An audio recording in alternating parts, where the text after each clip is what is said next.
सबैजनालाई नमस्कार। नेपाल अनलाइन स्कुलको युट्युब च्यानलमा यहाँहरूलाई धेरै धेरै स्वागत छ।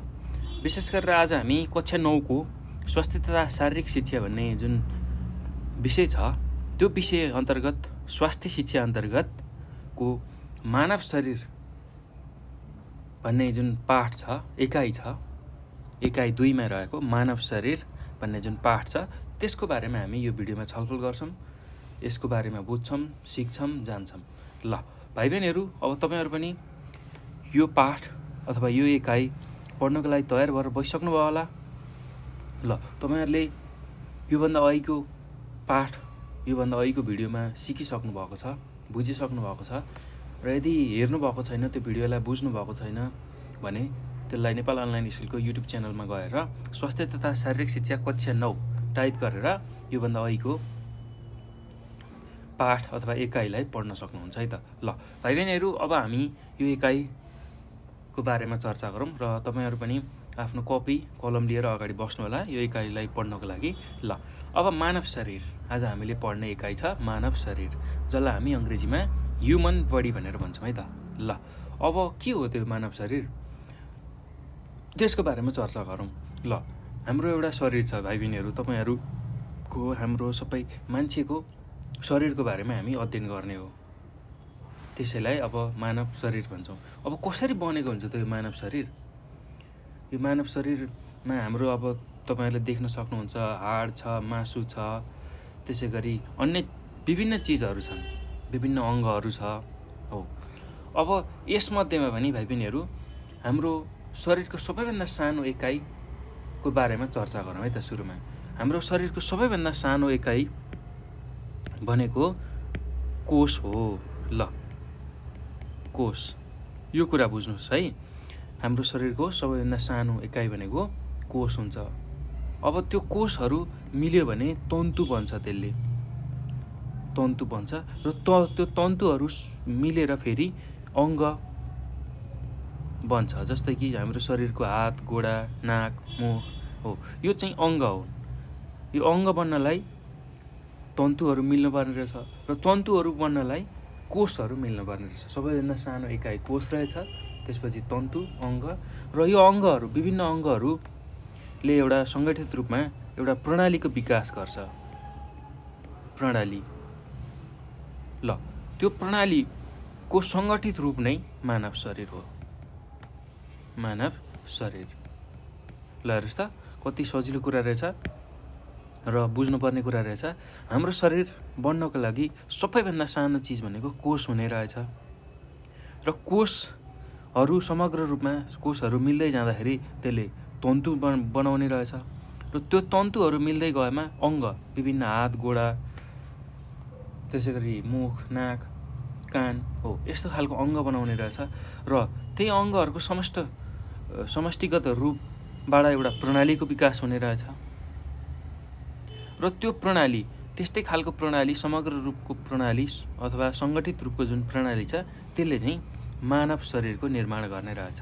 एउटा मान्छेको शरीरमा चाहिँ विभिन्न प्रणालीहरू हुने रहेछ हो, त्यही प्रणालीको समष्टिगत रूपलाई नै हामीले मानव शरीर भनेर भन्ने रहेछौँ है त। ल यति कुरा चाहिँ तपाईँहरूले बुझ्नु पऱ्यो है भाइ बहिनीहरू। तपाईँहरूले 6 कक्षा, 7 कक्षा, 8 कक्षामा नि यही कुराहरू बुझ्नुभएको हो। मानव शरीर भन्ने बित्तिकै कोष, तन्तु, अङ्ग, प्रणाली हो, यिनीहरूको समष्टिगत रूपबाट चाहिँ एउटा मानव शरीर तयार हुन्छ भनेर सिक्नुभएको थियो। हो, त्यही कुरालाई मैले यहाँ थोरै रिभाइज गरेँ तपाईँहरूलाई सजिलो होस् भनेर। ल सुरुमा हाम्रो शरीर बन्नको लागि सबैभन्दा सानो तन्तु, सानो एकाइ भनेको कोष रहेछ, त्यसपछि तन्तु रहेछ र त्यही तन्तुहरू मिलेर अङ्ग बन्ने रहेछ र त्यही अङ्ग विभिन्न अङ्गहरूले एउटा प्रणालीमा काम गर्ने रहेछन्। विभिन्न अङ्गहरूमा भएको जुन चिजहरू छ त्यसले एउटा प्रणालीमा काम गर्ने रहेछन् र त्यही प्रणालीको चाहिँ समग्र रूप अथवा समष्टिगत रूपलाई चाहिँ हामीले मानव शरीर भन्ने रहेछौँ। ल यति कुरा हामीले बुझौँ है त। ल अब चाहिँ हामी हाम्रो एकाइतर्फ जाउँ है त भाइ बहिनीहरू। ल हामीले केही कुरा बुझिसक्यौँ यहाँ। मानव शरीर भन्ने बित्तिकै मानव शरीर, ह्युमन बडी भन्छ अङ्ग्रेजीमा यसलाई। ल अब मानव शरीर हेर्नुहोस् त, मानव शरीर विभिन्न प्रणालीहरूको समष्टिगत रूप हो अथवा सङ्गठित रूप हो। ल प्रत्येक प्रणालीको आफ्नै विशिष्ट कार्य हुन्छ भने विभिन्न अङ्गहरूको पनि निश्चित काम हुन्छ। ल हेर्नुहोस् त, प्रत्येक प्रणालीले एउटा काम गर्छ। जस्तै कि अब हाम्रो शरीरमा प्रश्वास प्रणाली छ, त्यसै गरी मांसपेशी प्रणाली छ, रक्त सञ्चार प्रणाली छ, पाचन प्रणाली छ, ग्रन्थि प्रणाली छ, हो यस्ता खालका विभिन्न प्रणालीहरू छन्। हो त्यो सबै प्रणालीको एउटा आफ्नो विशिष्ट कार्य हुन्छ। सबै प्रणालीको आफ्नो एउटा विशिष्ट कार्य हुन्छ, काम हुन्छ। त्यो कुरा हामीले बुझ्नु पर्यो है त। ल त्यस्तै विभिन्न अङ्गहरूको पनि निश्चित काम हुन्छ। ल हेर्नुहोस् त, हातको एउटा काम छ, नाकको एउटा काम छ, आँखाको एउटा काम छ, त्यसै गरी खुट्टाको एउटा काम छ। हो यस्ता खालका जुन अङ्गहरू छन्, हो तिनीहरूको पनि एउटा निश्चित काम हुन्छ है त हाम्रो शरीरमा। ल शरीरमा भएका विभिन्न प्रकारका कोषहरू मिलेर तन्तुहरू बन्छन्। ल हेर्नुहोस् त, सबैभन्दा सानो इकाइ मैले होइन पनि भनेको थिएँ, हाम्रो शरीरको सबैभन्दा सानो इकाइ कोष हो। त्यही विभिन्न प्रकारका कोषहरू मिलेर चाहिँ तन्तु बन्दछ है त। ल त्यसै गरी विभिन्न प्रकारका तन्तुहरू मिलेर अङ्गको निर्माण भएको हुन्छ। ल हेर्नुहोस् त, कोषबाट तन्तु, तन्तुकोबाट अङ्ग, यसरी तन्तु मिलेर अङ्ग, र अब त्यही अङ्ग मिलेर फेरि के हुन्छ, प्रणाली बन्छ। र एउटा प्रणाली त्यस्तै गरी अर्को प्रणाली गर्दै धेरै प्रणालीहरू मिलेर सङ्गठित रूपमा चाहिँ एउटा मानव शरीरको निर्माण हुन्छ। ल यति कुरा चाहिँ हामीले बुझ्नु पर्यो है त भाइ बहिनीहरू। ल अब हामीले चाहिँ यो मानव शरीरभित्र सुरुमा पढ्ने कुरा भनेको हाम्रो शरीरमा भएका ज्ञानेन्द्रियहरू। ल ज्ञानेन्द्रिय भन्ने बित्तिकै अब तपाईँहरूले बुझिसक्नुभयो, जसले चाहिँ हामीलाई बाहिरी चिजको ज्ञान अथवा चेतना त्यो दिने काम गर्छ। जस्तै कि बाहिरबाट हामीले कुनै आवाज सुन्छौँ, त्यो आवाज केले सुन्छ त भन्दा हाम्रो कानले सुन्छ। त्यसै गरी कुनै चिजको गन्ध केले सुन्छ, नाकले सुन्छ। त्यसै गरी कुनै चिज तातो वा चिसो छ भनेर केले थाहा पाउँछ, हाम्रो छालाले थाहा पाउँछ। र कुनै चिज गुलियो, अमिलो, पिरो, टर्रो कस्तो खालको छ त्यो कुरा हाम्रो जिब्रोले थाहा पाउँछ। र कुनै कुरालाई हेर्नु पर्यो भने, कुनै कुरा हामीले बाहिरी चिज देख्नु पर्यो भने के चाहिन्छ, हामीलाई आँखा चाहिन्छ। हो यस्ता खालका इन्द्रियहरू जसले चाहिँ हामीलाई बाहिरी वातावरणमा भएको चिज चाहिँ त्यसको बारेमा जानकारी, चेतना, आवश्यक जानकारी दिन्छ। हो त्यस्ता खालका शरीरका अङ्गहरूलाई हामी ज्ञानेन्द्रिय भनेर भन्छौँ है त। ल यो कुरा तपाईँहरूले बुझ्नु होला। ल अब त्यही ज्ञानेन्द्रियका बारेमा हामी चर्चा गर्छौँ यो पाठमा। त्यस्तै गरी दाँतको बारेमा चर्चा गर्छौँ। हाम्रो शरीरमा भएको दाँत, त्यसको कार्य, त्यो कसरी बनेको हुन्छ। त्यस्तै गरी हाम्रो शरीरमा भएका केही प्रणालीहरूको बारेमा हामी चर्चा गर्छौँ है त। हाम्रो शरीरमा कस्ता खालका प्रणाली छन् त्यसकै बारेमा हामी चर्चा गर्छौँ। ल अब सुरुमा हामी हाम्रो शरीरमा भएको इन्द्रिय तथा दाँतको बारेमा चर्चा गरौँ है त। ल हामी चाहिँ खण्ड गरेर यसलाई बुझ्दै जानेछौँ भाइ बहिनीहरू। सुरुमा हाम्रो शरीरमा भएको ज्ञानेन्द्रियको बारेमा चर्चा गर्छौँ, त्यसपछि दाँत, त्यसपछि शरीरमा भएका केही प्रणालीहरू हामीले यो पाठमा सिक्नुपर्नेछ, यो इकाइमा जान्नुपर्नेछ। हो त्यही कुराहरूलाई हामी चर्चा गर्दै जान्छौँ है त। ल हेर्नुहोस् त, हाम्रो शरीरमा भएको मानव शरीरका इन्द्रिय, ज्ञानेन्द्रिय तथा दाँत, ल जसलाई हामी अङ्ग्रेजीमा सेन्स अर्ग्यान एन्ड टिथ भनेर भन्छौँ है त। ल हेर्नुहोस् त, हाम्रो ज्ञानेन्द्रियलाई के भन्ने रहेछौँ हामीले, सेन्स अर्ग्यान भन्ने रहेछौँ, र दाँतलाई टिथ भनेर भन्ने रहेछौँ है त। ल यो तपाईँहरूलाई थाहा भएकै कुरा हो। ल अब हेर्नुहोस् त, अब के हो त हाम्रो ज्ञानेन्द्रिय, के हुन् त्यसकै बारेमा हामी छलफल गर्दै जाउँ।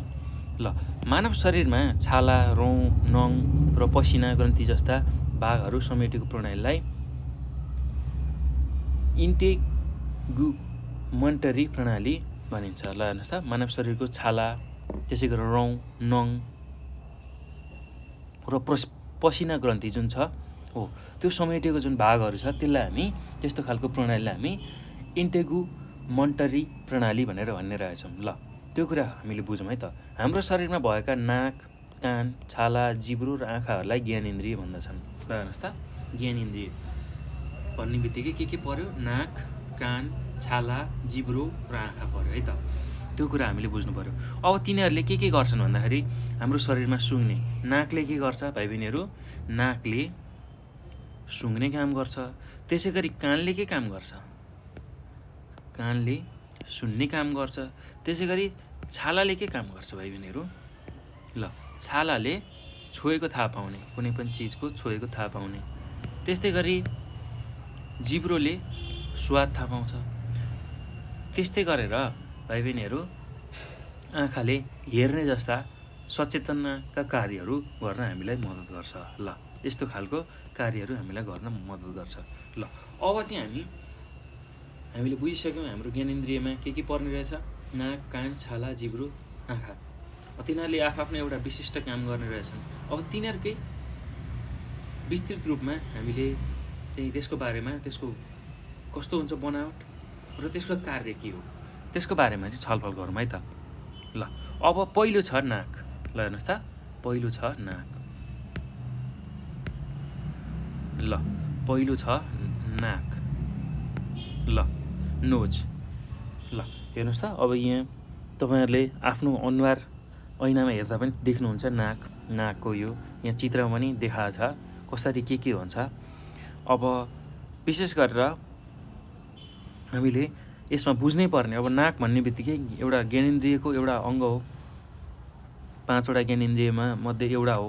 र अब गन्ध थाहा पाउने जुन काम छ त्यो चाहिँ नाक हो। ल गन्ध थाहा पाउने जुन ज्ञानेन्द्रिय छ त्यो चाहिँ नाक हो।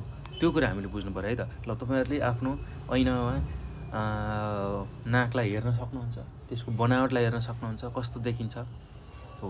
त्यही कुरा अब हामी बुझ्दै जान्छौँ है त। ल यसले श्वास प्रश्वास प्रणालीका अङ्गहरूका रूपमा पनि कार्य गर्छ। ल हेर्नुहोस् त, नाकले के काम गर्ने रहेछ पहिला बुझौँ है त। हाम्रो शरीरमा हामीले बाहिर वातावरणमा भएको गन्धहरूको बारेमा चाहिँ जानकारी दिने ज्ञानेन्द्रिय चाहिँ नाक रहेछ। त्यस्तै गरेर श्वास प्रश्वास प्रणालीको लागि हामीले जुन सास लिने फाल्ने गर्छौँ हो, त्यो चाहिँ नाकबाट मात्रै सम्भव छ। नाकबाट श्वासभित्र जान्छ र त्यसै गरी नाकबाट फेरि श्वास बाहिर आउँछ हो। त्यसै गरी नाकबाटै हावा शरीरभित्र प्रवेश गर्छ। त्यो कुरा हामीले बुझिसक्यौँ। जब भित्र अथवा भित्री तन्त्रिका, जसलाई हामी अल्फ्याक्टरी नर्भ भन्छौँ हो, तिरबाट हावा प्रवेश हुन्छ, दिमागले पहिचान गरी गन्ध थाहा पाउँछ। ल हेर्नुहोस् त, कसरी चाहिँ गन्ध थाहा हुने रहेछ दिमागलाई भन्दाखेरि, जब भित्री तन्त्रिका अर्थात् अल्फ्याक्टरी नर्भ हुन्छ हाम्रो नाकभित्र, अल्फ्याक्टरी नर्भ भन्छ, त्यो जुन गन्धलाई थाहा पाउने को लागि त्यो स्नायुहरू हुन्छ, त्यसले नै, त्यो स्नायुले नै त्यो गन्धको सूचना चाहिँ मस्तिष्कसम्म अर्थात् दिमागसम्म पुर्याउँछ है त। ल त्यो कुरा हामीले बुझ्नुपर्छ। ल जब तन्त्रिका, भित्री तन्त्रिकाबाट हावा प्रवेश हुन्छ, दिमागले पहिचान गरी गन्ध थाहा पाउँछ। ल हेर्नुहोस् त, जुन यो अल्फ्याक्टरी नर्भ छ, यसकै सहायताले चाहिँ बाहिर भएको गन्ध चाहिँ त्यसको सूचना चाहिँ मस्तिष्कसम्म पुर्याउने रहेछ र हामीलाई गन्धको आभास हुने रहेछ। ल यसरी चाहिँ हामीले गन्ध थाहा पाउने यो प्रक्रिया रहेछ है त। ल यति कुरा तपाईँले बुझ्नु होला। त्यस्तै गरी अब फोक्सोतिर हावा जानु अघि नाकभित्र भएका जुन रौँहरू छन्, त्यसले चाहिँ हावालाई छान्ने काम गर्ने रहेछ। ल र भित्रसम्म प्रवेश गरेको हावालाई सुहाउँदो बनाउँछ। हाम्रो नाकमा तपाईँहरूले देख्न सक्नुहुन्छ रौँहरू हुन्छन्, मसिना रौँ तपाईँले ऐनामा देख्न सक्नुहुन्छ हो। त्यो रौँले के काम गर्ने रहेछ भन्दाखेरि हाम्रो शरीरभित्र प्रवेश गर्ने जुन हावा छ, फोक्सोभित्र जाने हावा, त्यसलाई छान्ने काम गर्छ र भित्रसम्म प्रवेश गर्नको लागि सघाउँछ र त्यो चिसो हावा छ भने त्यसलाई तातो हावा बनाउँदै लग्छ है त। र यो कुरा चाहिँ हामीले बुझ्नु पर्यो। अब नाकको संरचनालाई मुख्य गरी हामी 2वटा भागमा विभाजन गर्छौँ। अब नाकको संरचनाको बारेमा हामी चर्चा गरौँ है त। ल नाकको बाहिरी बनावट र भित्री बनावट दुईवटा हुन्छ, त्यसकै बारेमा हामी चर्चा गरौँ। ल हेर्नुहोस् त भाइ बहिनीहरू, केही गाह्रो छैन है, एकदम सजिलो छ। ल नाकको संरचना चाहिँ भित्री र बाहिरी दुईवटा गरी 2टा भागमा हामीले विभाजन गर्न सक्छौँ। ल पहिलो छ बाहिरी भाग।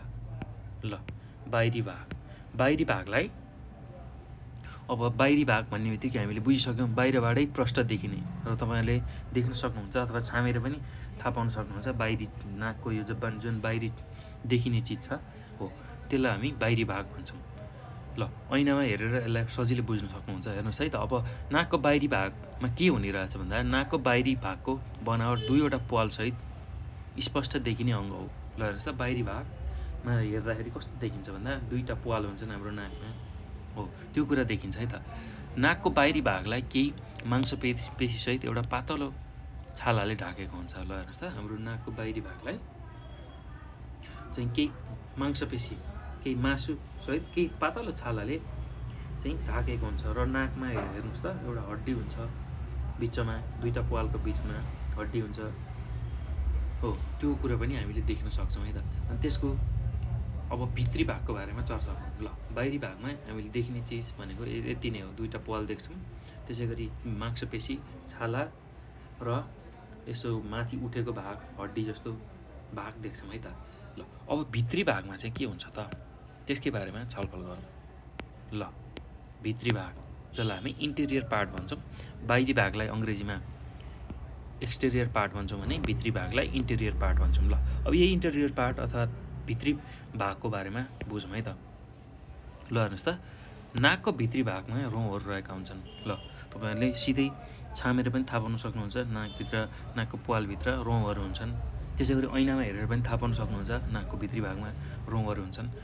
भित्री नाकमा रक्तकेशिकाहरू तथा स्नायुहरू रहेका हुन्छन्। ल हेर्नुहोस् त, नाकमा हाम्रो भित्री भागमा के हुने रहेछ, रक्तकेशिका, रगतका नलीहरू, रगतका साना साना नलीलाई हामी रक्तकेशिका भन्छौँ। एकदम साना खालका जुन नली छ रगतको, त्यसलाई हामी रक्तकेशिका भन्छौँ हो। त्यसै गरी स्नायुहरू हुन्छ, साना साना स्नायुहरू हुन्छ, जसले चाहिँ गन्धको लागि सहयोग गराउँछ, गन्ध थाहा पाउनको लागि हो। यही स्नायु मार्फत चाहिँ मस्तिष्कले गन्धको चेतना थाहा पाउँछ।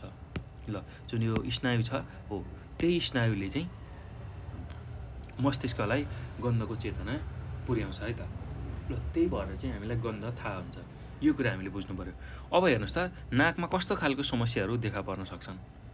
ल हेर्नुहोस् त, नाकमा हुने समस्या भनेको प्रायः रुगा, रक्तस्राव र पिनास आदि हुन्। ल, रुगा तपाईँहरूलाई लागेकै होला, थाहा पाउनु भएको छ। र रक्तस्राव, कहिलेकाहीँ रगत चाहिँ नाकबाट बग्न सक्छ है त, त्यसलाई हामी रक्तस्राव भन्छौँ। र पिनास भन्ने बित्तिकै भाइ बहिनीहरू, रुगा बिग्रिँदै गयो भने त्यो पिनासको रूपमा बदलिन्छ। पिनास हुँदाखेरि टाउको दुख्ने, नाक जाम हुने, नाक बन्द हुने हो, यस्ता खालका विभिन्न समस्याहरू देखा पर्छन् है त। ल, स्नायुकोशहरू म्युकस सुक्खा वा अति चिसो भएको बेलामा काम गर्न असमर्थ हुन्छन्। परिणाम त नाकले गन्धको अनुभूति गर्न सक्दैन। ल हेर्नुहोस् त, स्नायुकोशहरू जुन हाम्रो नाकमा भएको स्नायुकोशहरू छन् हो, त्यो स्नायुकोशहरू त्यस्तै गरी स्नायुकोशको जुन म्युकस चाहिँ सुक्खा वा अति चिसो भएको बेलामा चाहिँ नाक चाहिँ काम गर्न असमर्थ हुने रहेछ। हाम्रो स्नायुकोशमा भएको जुन म्युकस छ हो, त्यो चाहिँ सुक्खा अथवा चिसो भयो भने हाम्रो नाकले काम गर्न नसक्ने रहेछ र त्यसको फलस्वरूप हामीले चाहिँ गन्धको अनुभूति गर्न नसक्ने रहेछौँ। ल, यति कुरा चाहिँ हामीले बुझ्नु पर्यो है त। ल, यति कुरा बुझिसकेपछि अब हामी अर्को इन्द्रियको बारेमा चर्चा गरौँ। ल, नाकमा हामीले यो पाठमा बुझ्नुपर्ने चिज चाहिँ यति नै हो है भाइ बहिनीहरू। थोरै चिज छ हामीले बुझ्नुपर्ने, अब धेरै छन्, यसको गहन अध्ययन पनि गर्न सकिन्छ। यसमा धेरै कुराहरू हुन्छन्, भित्री भागमा कसरी चाहिँ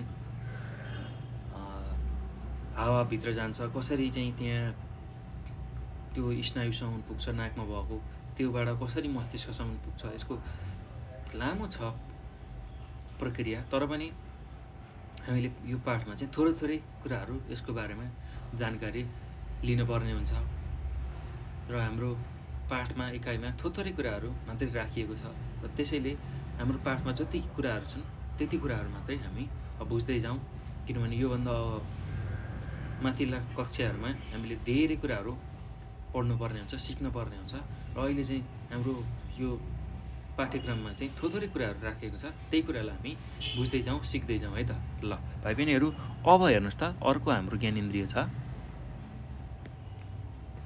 कान। ल, अर्को हाम्रो ज्ञानेन्द्रिय छ कान। ल, जसलाई हामी इयर भनेर भन्छौँ है त। ल अर्को हाम्रो ज्ञानेन्द्रिय छ कान। ल अब यसकै बारेमा चर्चा गरौँ है त। ल हेर्नुहोस् त भाइ बहिनीहरू, 5 ज्ञानेन्द्रिय मध्ये कान पनि एक हो। ल यो हामीले थाहा पाइसकेकै कुरा हो, 5वटा ज्ञानेन्द्रिय मध्येमा एउटा कान हो। कानको काम के हो भन्दाखेरि सुन्ने काम हो, किनभने यसले विशेष गरेर सुन्ने काममा सहयोग गर्छ। कानको संरचनाका आधारमा यसलाई पनि 3 भागमा विभाजन गर्न सकिन्छ, बाहिरी कान, मध्य कान र भित्री कान। ल हेर्नुहोस् त, कानको संरचनाका आधारमा, संरचना भन्ने बित्तिकै बनावटको आधारमा, संरचना भनेको बनावट। ल बनावटको आधारमा मुख्य गरेर 3वटा भागमा विभाजन गर्न सकिने रहेछ। एउटा छ बाहिरी कान, अर्को मध्य कान, अर्को भित्री कान। ल बाहिरी कान, मध्य कान र भित्री कान।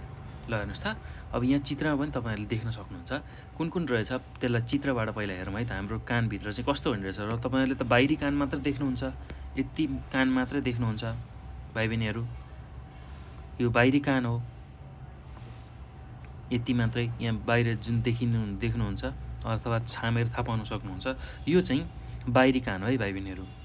त्यसै गरी अब अर्को मध्य कान हुन्छ। हेर्नुहोस् त, यहाँनिर देखाएको छ, यो मध्य कान हो। यहाँदेखि यो भाग चाहिँ मध्य कान हो। ल यो चाहिँ मध्य कान हो। त्यसै गरी यहाँ हेर्नुहोस् त, यतापट्टि यो भित्री कान हो, यो चाहिँ भित्री कान। ल यसको अब विभिन्न नामाङ्करणहरू छ, भित्री भागहरूको सबै चिज कति बृहत छ यो, तर यसमा हाम्रो पाठमा चाहिँ हामी थोरै कुराहरू मात्रै बुझ्छौँ है त। ल हेर्नुहोस् त, बाहिरी भाग, मध्य भाग र भित्री भाग, बाहिरी कान, मध्य कान र भित्री कान। ल अब यसकै बारेमा हामी चर्चा गर्दै जाउँ। ल सुरुमा के छ, बाहिरी कान, जसलाई हामी आउटर इयर भनेर भन्छौँ। ल अब यसकै बारेमा हामी बुझौँ है त, के रहेछ त यो आउटर इयर भनेको। ल कानको बाहिरी भागको माथिल्लोलाई पिन्ना र वा अरिकल भनिन्छ भने तल्लो नरम भागलाई लोती भनिन्छ। ल तपाईँहरूले छामेरै थाहा पाउन सक्नुहुन्छ, कानको जुन माथिल्लो भाग छ, बाहिरी भागमा माथिल्लोपट्टिको जुन छ, जसलाई हामी पिन्ना अथवा अरिकल भनेर भन्छौँ। ल तपाईँहरूले छामेरै थाहा पाउन सक्नुहुन्छ है त। ल माथिल्लोपट्टिको भागलाई चाहिँ पिन्ना अथवा अरिकल भन्ने रहेछौँ। र तल छाम्नुहोस् त, नरम खालको भाग छ, जहाँ चाहिँ टपहरू लाउने, मुन्द्राहरू लाउने गर्छौँ हामी, हो त्यो भागलाई चाहिँ हामी लोती भनेर भन्छौँ है त। ल त्यो कुरा हामीले बुझ्नु पऱ्यो। ल यहाँ चित्रमा नि तपाईँले देख्न सक्नुहुन्छ। ल यो भागलाई हामी के भन्छौँ, पिन्ना अथवा अरिकल भन्छौँ। र यो भागलाई हामी, यो जुन लोती छ हो, त्यसलाई लोती भनेर भन्ने रहेछौँ है त। ल अब कानको बाहिरी घेरालाई हामी हेलिक्स भनेर भन्छौँ। ल कानको जुन बाहिरीका भाग छ, यहाँ हेर्नुहोस् त, तपाईँहरूले चित्रमा देख्न सक्नुहुन्छ। यो चित्रमा यहाँ हेर्नुहोस् त, यहाँनिर हेलिक्स भनेर लेखेको छ। ल यो बाहिरी घेरालाई हामी हेलिक्स भनेर भन्छौँ। यही भागदेखि कानको जालीसम्म करिब 2.5 सेन्टिमिटर जतिको श्रवण नली रहेको हुन्छ। ल हेर्नुहोस् त, अब त्यही भागदेखि हाम्रो कानको जालीसम्म, हाम्रो कानको जाली यहाँभित्र हुन्छ। यहाँ स्टाचियन ट्युब अथवा श्रवण नली हुँदै चाहिँ त्यो कानको जालीसम्म पुग्छ है त। ल त्यो कुरा हामीले बुझ्नु पर्यो। र हेर्नुहोस् त, जुन बाहिरी भाग छ, बाहिरी भागदेखि करिब 2.5 सेन्टिमिटर जतिको एउटा श्रवण नली हुने रहेछ। ल श्रवण नलीमा रहेका जाली रेसादार म्युकस झिल्ली र रौँ नभएको छालाबाट बनेको हुन्छ। ल हेर्नुहोस् त, श्रवण नली जुन हाम्रो सुन्ने नली छ हो, त्यसमा चाहिँ जाली रेसादार खालको, त्यसै गरी म्युकस झिल्ली र रौँ नभएको छालाबाट त्यो चाहिँ बनेको हुन्छ। ल त्यो कुरा हामीले बुझ्नु पऱ्यो। अब यसको मुख्य कार्य बाहिरबाट आएको आवाजलाई मध्य कानतिर पठाउनु। जुन बाहिरी कान छ, त्यो बाहिरी कानको काम के रहेछ भन्दाखेरि बाहिरबाट आएको, बाहिर वातावरणबाट आएको अथवा बाहिर कसैले बोलेको आवाजलाई चाहिँ मध्य कानतिर पठाउने काम गर्ने रहेछ। ल अब यो पछि मध्यकान। ल मध्यकानको बारेमा चर्चा गरौँ है त, जसलाई हामी मिडल इयर भनेर भन्छौँ। ल हेर्नुहोस् त, मध्यकान कञ्चरको हाडभित्र रहेको हुन्छ। जुन हाम्रो कञ्चरको हाड छ त्यो भित्र रहेको हुन्छ। यहाँ हावाको चाप मिलाउने काम स्टाचियन नलीले गर्छ। ल हेर्नुहोस् त, यहाँ चाहिँ हावाको काम, जुन चाप मिलाउने काम छ त्यो चाहिँ स्टाचियन नलीले गर्ने रहेछ। त्यो कुरा हामीले बुझ्नु पर्यो है त। यो नली हाड, कुरकुरे हाड र तथा रेसादार तन्तुबाट बनेको हुन्छ। जुन यो स्टाचियन ट्युब छ अथवा स्टाचियन नली, जसले चाहिँ ध्वनिलाई लिएर जान्छ जालीसम्म हो, त्यो चाहिँ कस्तो खालको उबाट बनेको हुने रहेछ भन्दाखेरि रेसादार तन्तु, त्यसै गरी हाड र कुरकुरे हाडबाट बनेको हुने रहेछ। यस कानमा रहेका ससाना 3वटा हाडहरू लचकदार मांसपेशीले जोडिएर अडिटर ओसिकल बन्दछ। ल हेर्नुहोस् त, यो कानमा रहेको जुन ससाना 3वटा हाडहरू छन् हो, तिनीहरू चाहिँ लचकदार मांसपेशीहरू जोडिएर अडिटर ओसिकल्सबाट बन्दछ। ल यहाँ कानको जालीसँग जोडिएको हाडलाई घन भनेर भन्ने रहेछौँ, जसलाई मेलिस हम्बर भनेर भन्ने रहेछौँ हो। बिचको हाडलाई अचानो, त्यसै गरी भित्री हाडलाई सिकाफ, रिकाफ भनेर भन्ने रहेछौँ है त। ल हेर्नुहोस् त, जुन कानको जालीसँग जोडिएको त्यहाँ हाडहरू हुन्छ, त्यो हाडलाई चाहिँ हामीले के भन्ने रहेछौँ? एउटालाई घन, जसलाई हामी अङ्ग्रेजीमा मेलस ह्यामर भन्ने रहेछौँ। हेर्नुहोस् त, एउटा कानको जालीसँग जोडिएको हाड हुने रहेछ, एउटालाई घन अथवा मेलस ह्यामर। त्यसै गरी बिचको हाडलाई अचानो अथवा इन्कस भन्ने रहेछौँ, र भित्री जुन हाड छ त्यसलाई चाहिँ हामी रिकाप अथवा स्टेपेस भनेर भन्ने रहेछौँ। ल हेर्नुहोस् त, यहाँनिर देखाइएको छ। यहाँ यो 3वटा चिजलाई तपाईँहरूले यो चित्रमा हेर्नुहोस् है त। यो 3वटा चित्र, 3वटा कुरा यहाँ दिएको छ। त्यसकै बारेमा मध्य भागमा के हुने रहेछ भन्दाखेरि यहाँ हेर्नुहोस् त, यो मेलेकस एउटा, त्यसै गरी अर्को हेर्नुहोस् त इन्कस, र अर्को के छ हेर्नुहोस् त स्टेपेस। ल मेलेकस, इन्कस र स्टेपेस हो, यहाँ 3वटा हाड चाहिँ हुने रहेछ है त। एउटा, यहाँ 2टा, यो अर्को 3टा। ल यति कुरा तपाईँहरूले बुझ्नु पर्यो। ल अब यो जोर्नीहरू चल जोर्नी हुन्। यो जोर्नीहरू चल जोर्नी हुन्। त्यो जुन हाडको जो जोर्नीहरू छ त्यो चाहिँ चल जोर्नी भनेको चलाउन मिल्ने खालको जोर्नी हुन्। यिनीहरूको मुख्य काम तरङ्गित आवाजलाई ध्वनिमा बदल्नु हो। जुन तरङ्गित भएर आएको हुन्छ आवाज, त्यसलाई चाहिँ ध्वनिमा बदल्ने काम चाहिँ यही हाडहरूले गर्ने रहेछ। ल यति कुरा चाहिँ हामीले मध्यकानमा बुझ्नु पर्यो है त। अब हेर्नुहोस् त भित्री कान। ल भित्री कानको बारेमा हामी अब छलफल गरौँ। ल भित्री कान, ल जसलाई हामी इनर इयर भन्छौँ। अब कस्तो हुन्छ त्यसको बनावट, के काम गर्छ त्यसकै बारेमा बुझौँ है। भित्री कान अरू भागभन्दा जटिल हुन्छ।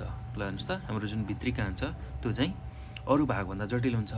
यसमा पनि 2वटा भागहरू हुन्छन्, हाडको घुमौरो आकार र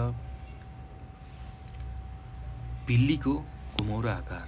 ल हेर्नुहोस् त, भित्री कान अरूभन्दा एकदमै जटिल हुने रहेछ र यसमा पनि 2टा भाग हुने रहेछन्, एउटा हाडको घुमौरो आकार र अर्को भिल्लीको घुमौरो आकार।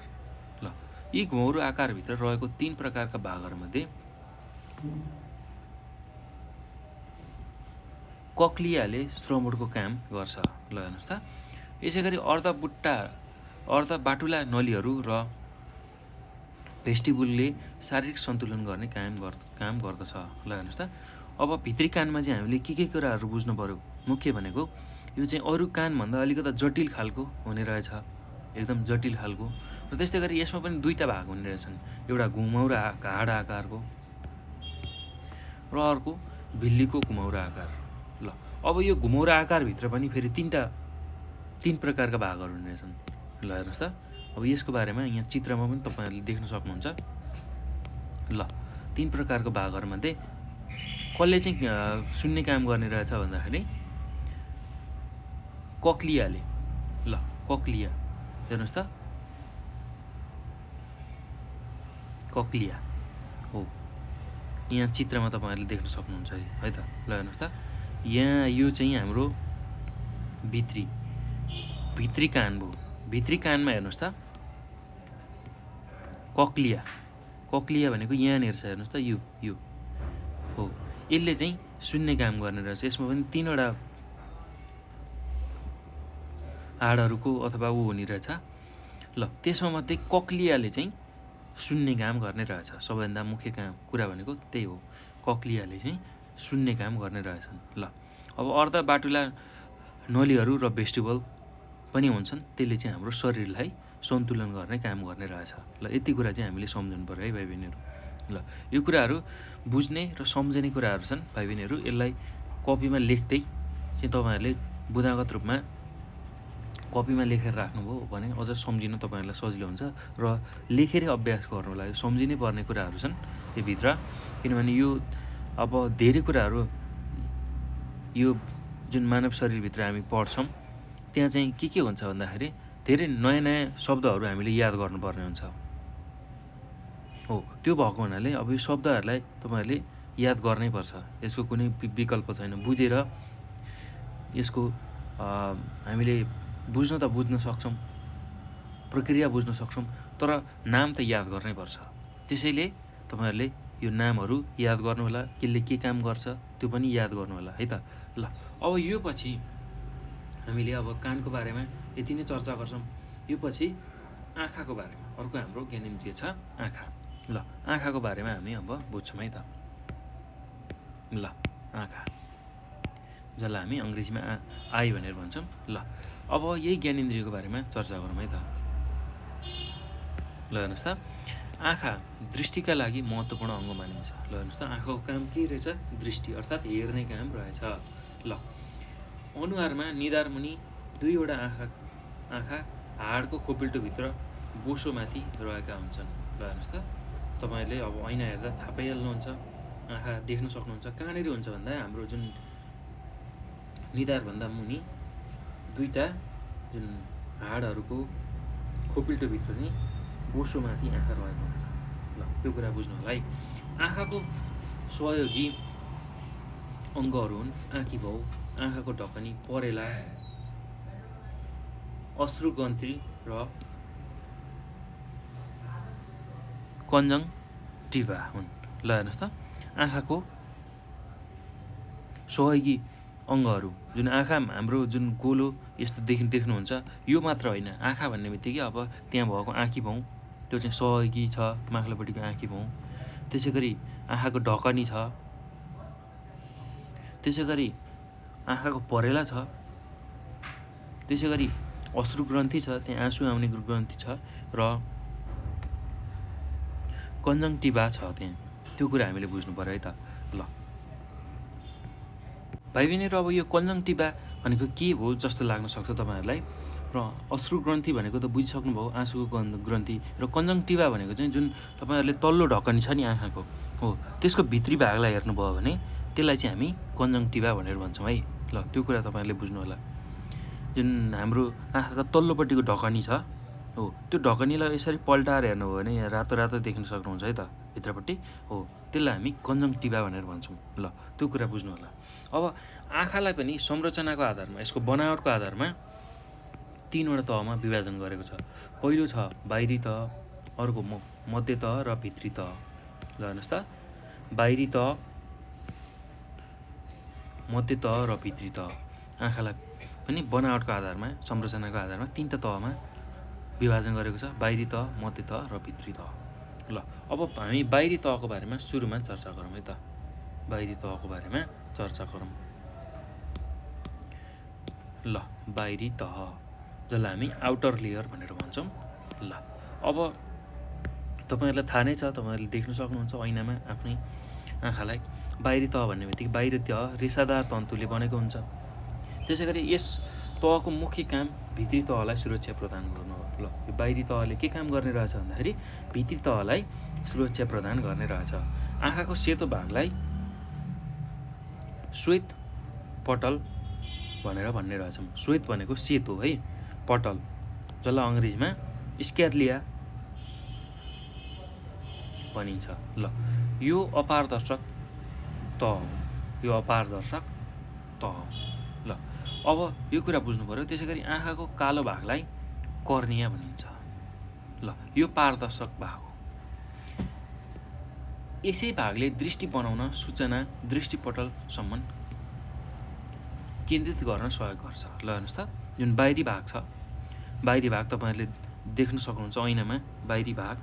त्यो बाहिरी भागको मुख्य काम भनेको चाहिँ भित्री भाग, आँखाको भित्री भागलाई सुरक्षा प्रदान गर्ने रहेछ र त्यो बाहिरी भाग चाहिँ रेसादार तन्तुले बनेको हुन्छ।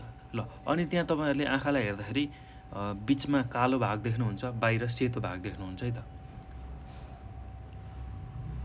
बाहिर सेतो भाग देख्नुहुन्छ आँखालाई हेर्दाखेरि र भित्रपट्टि बिचमा कालो भाग देख्नुहुन्छ। अब त्यो सेतो भागलाई हामी श्वेत पटल भनेर भन्छौँ है नेपालीमा। श्वेत पटल, श्वेत भन्ने बित्तिकै सेतो पटल। ल अब जसलाई अङ्ग्रेजीमा स्कारलेरा भनेर भन्छौँ। अब यो अपारदर्शक तह हो भनेपछि यसले देख्दैन, यसले देख्ने काम गर्न सक्दैन। अपारदर्शक भनेको नदेख्ने, यसको माध्यमबाट नदेखिने हो। यो कुरा हामीले बुझ्नु पर्यो है। त्यसै गरी आँखाको जुन कालो भाग छ तपाईँहरूले देख्न सक्नुहुन्छ हो, त्यो कालो भागलाई हामी कर्निया भनेर भन्छौँ। जुन कालो भाग छ आँखाको त्यसलाई हामी कर्निया भनेर भन्छौँ है। ल यो कुरा तपाईँहरूले सम्झनु होला। आँखाको कालो भागलाई हामी कर्निया भन्छौँ। यो पारदर्शक भाग हो भनेको यसकै माध्यमबाट चाहिँ हामीले बाहिरी कुराहरू, संसारमा भएको सबै चिजहरू, बाहिर देखिने चिजहरू देख्न सक्छौँ। ल अब अर्को कुरा यसमा के बुझ्नु पर्यो भन्दाखेरि यस भागले दृष्टि बनाउन चाहिँ जुन सूचना छ त्यो चाहिँ दृष्टिपटल अर्थात् जसलाई हामी रेटिना भन्छौँ त्योसम्म पुर्याउने काम गर्छ। त्यो त्यसको रेटिनाको केन्द्रसम्म पुर्याउने काम गर्छ। ल जुन हाम्रो दृष्टिपटल छ यहाँ चित्रमा पनि देख्न सक्नुहुन्छ रेटिना हो, त्यो रेटिनासम्म चाहिँ पुर्याउँछ है त। यहाँ भएको भागबाट यहाँ रेटिनासम्म चाहिँ त्यो सूचना पुर्याउने काम गर्छ।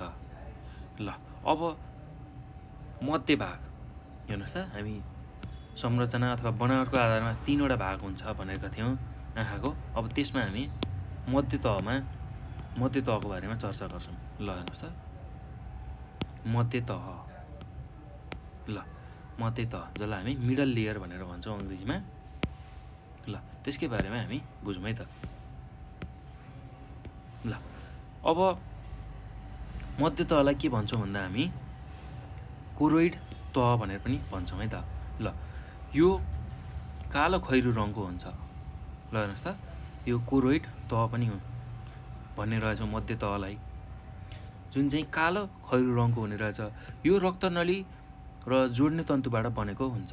ल हेर्नुहोस् त, यो जुन भाग छ मध्य तहको त्यो चाहिँ रक्तनली अथवा जोड्ने तन्तुबाट बनेको हुन्छ। कर्नियाको पछाडि रहेको तन्किन सक्ने आइरिसको बिचमा नानी हुन्छ। ल हेर्नुहोस् त, जुन कर्निया पछाडि तन्किन सक्ने आइरिसको बिचमा चाहिँ नानी, आँखाको जुन नानी छ यहाँ हेर्नुहोस् त, कर्निया, यो कर्निया भयो, यो बाहिरी भाग हो, यो मध्य भाग हो, यो आइरिस चाहिँ हेर्नुहोस् त, कर्नियाको पछाडि आइरिस भाग हुन्छ। यहाँ यो तपाईँले देख्न सक्नुहुन्छ।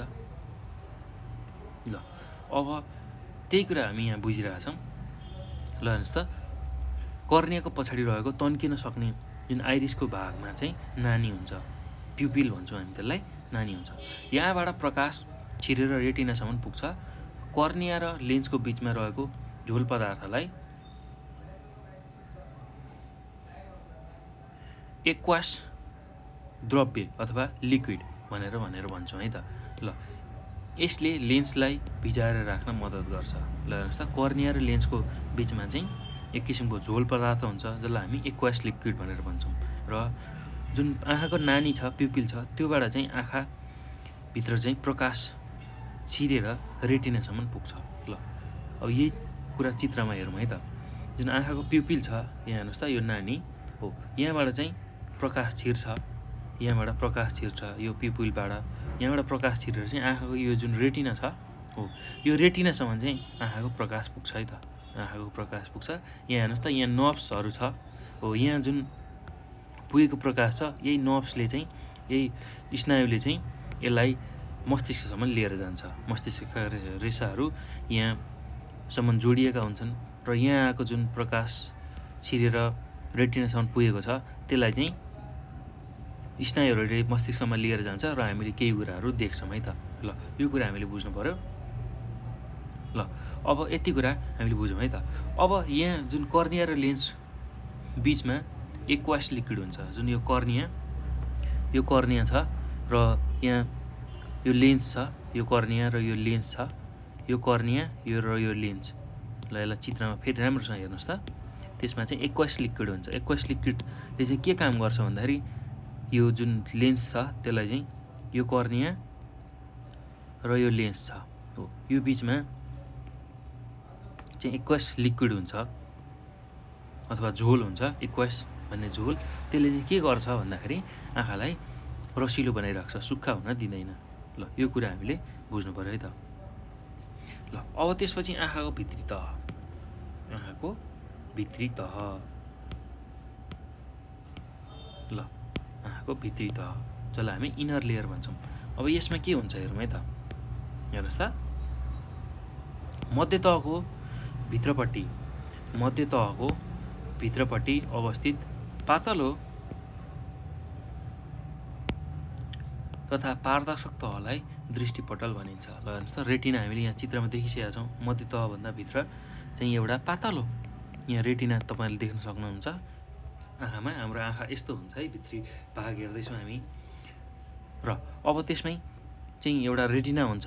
यसमा के हुन्छ भन्दा रड आकार र कोन आकारमा कोषहरू रहेका हुन्छन्। ल रड, हाम्रो जुन रड देख्नुहुन्छ तपाईँहरूले, यस्तो खालको रड हुन्छ हो, त्यो रड आकार र कोन आकारको, यस्तो जुन आइसक्रिमको कोन देख्नुभएको छ हो, यस्तो कोन आकारको चाहिँ कोषहरू हुन्छ। कोन आकारको कोषले उज्यालो हेर्न र रड आकारको कोषले अँध्यारो हेर्न मद्दत गर्छ। ल हेर्नुहोस् त, हाम्रो रेटिना जसलाई हामी दृष्टिपटल भनेर भन्छौँ, त्यसकै माध्यमबाट चाहिँ हामीले कुनै पनि चिज देख्ने रहेछौँ। त्यसले चाहिँ हामीलाई कुनै कुरा देख्नको लागि सहयोग गर्ने रहेछ हो। अब यसभित्र दुईवटा रड हुने रहेछन्, एउटा रड आकारको र अर्को कोन आकारको।